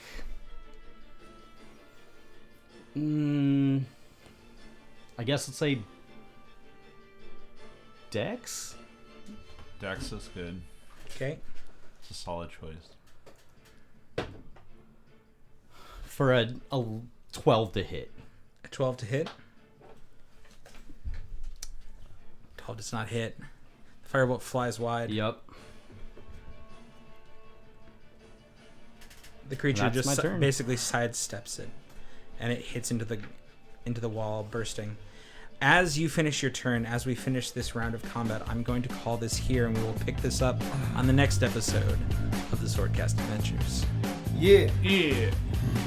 Aaron, make note that your AC is your shielded AC at the start of combat. Hey, this is Aaron. I play Elwyn on the Swordcast Adventures. Thank you for listening. You can find us online at theswordcastadventures.com. We're also on Instagram and Patreon at the Swordcast. And thank you for listening, and we hope to hear you next time.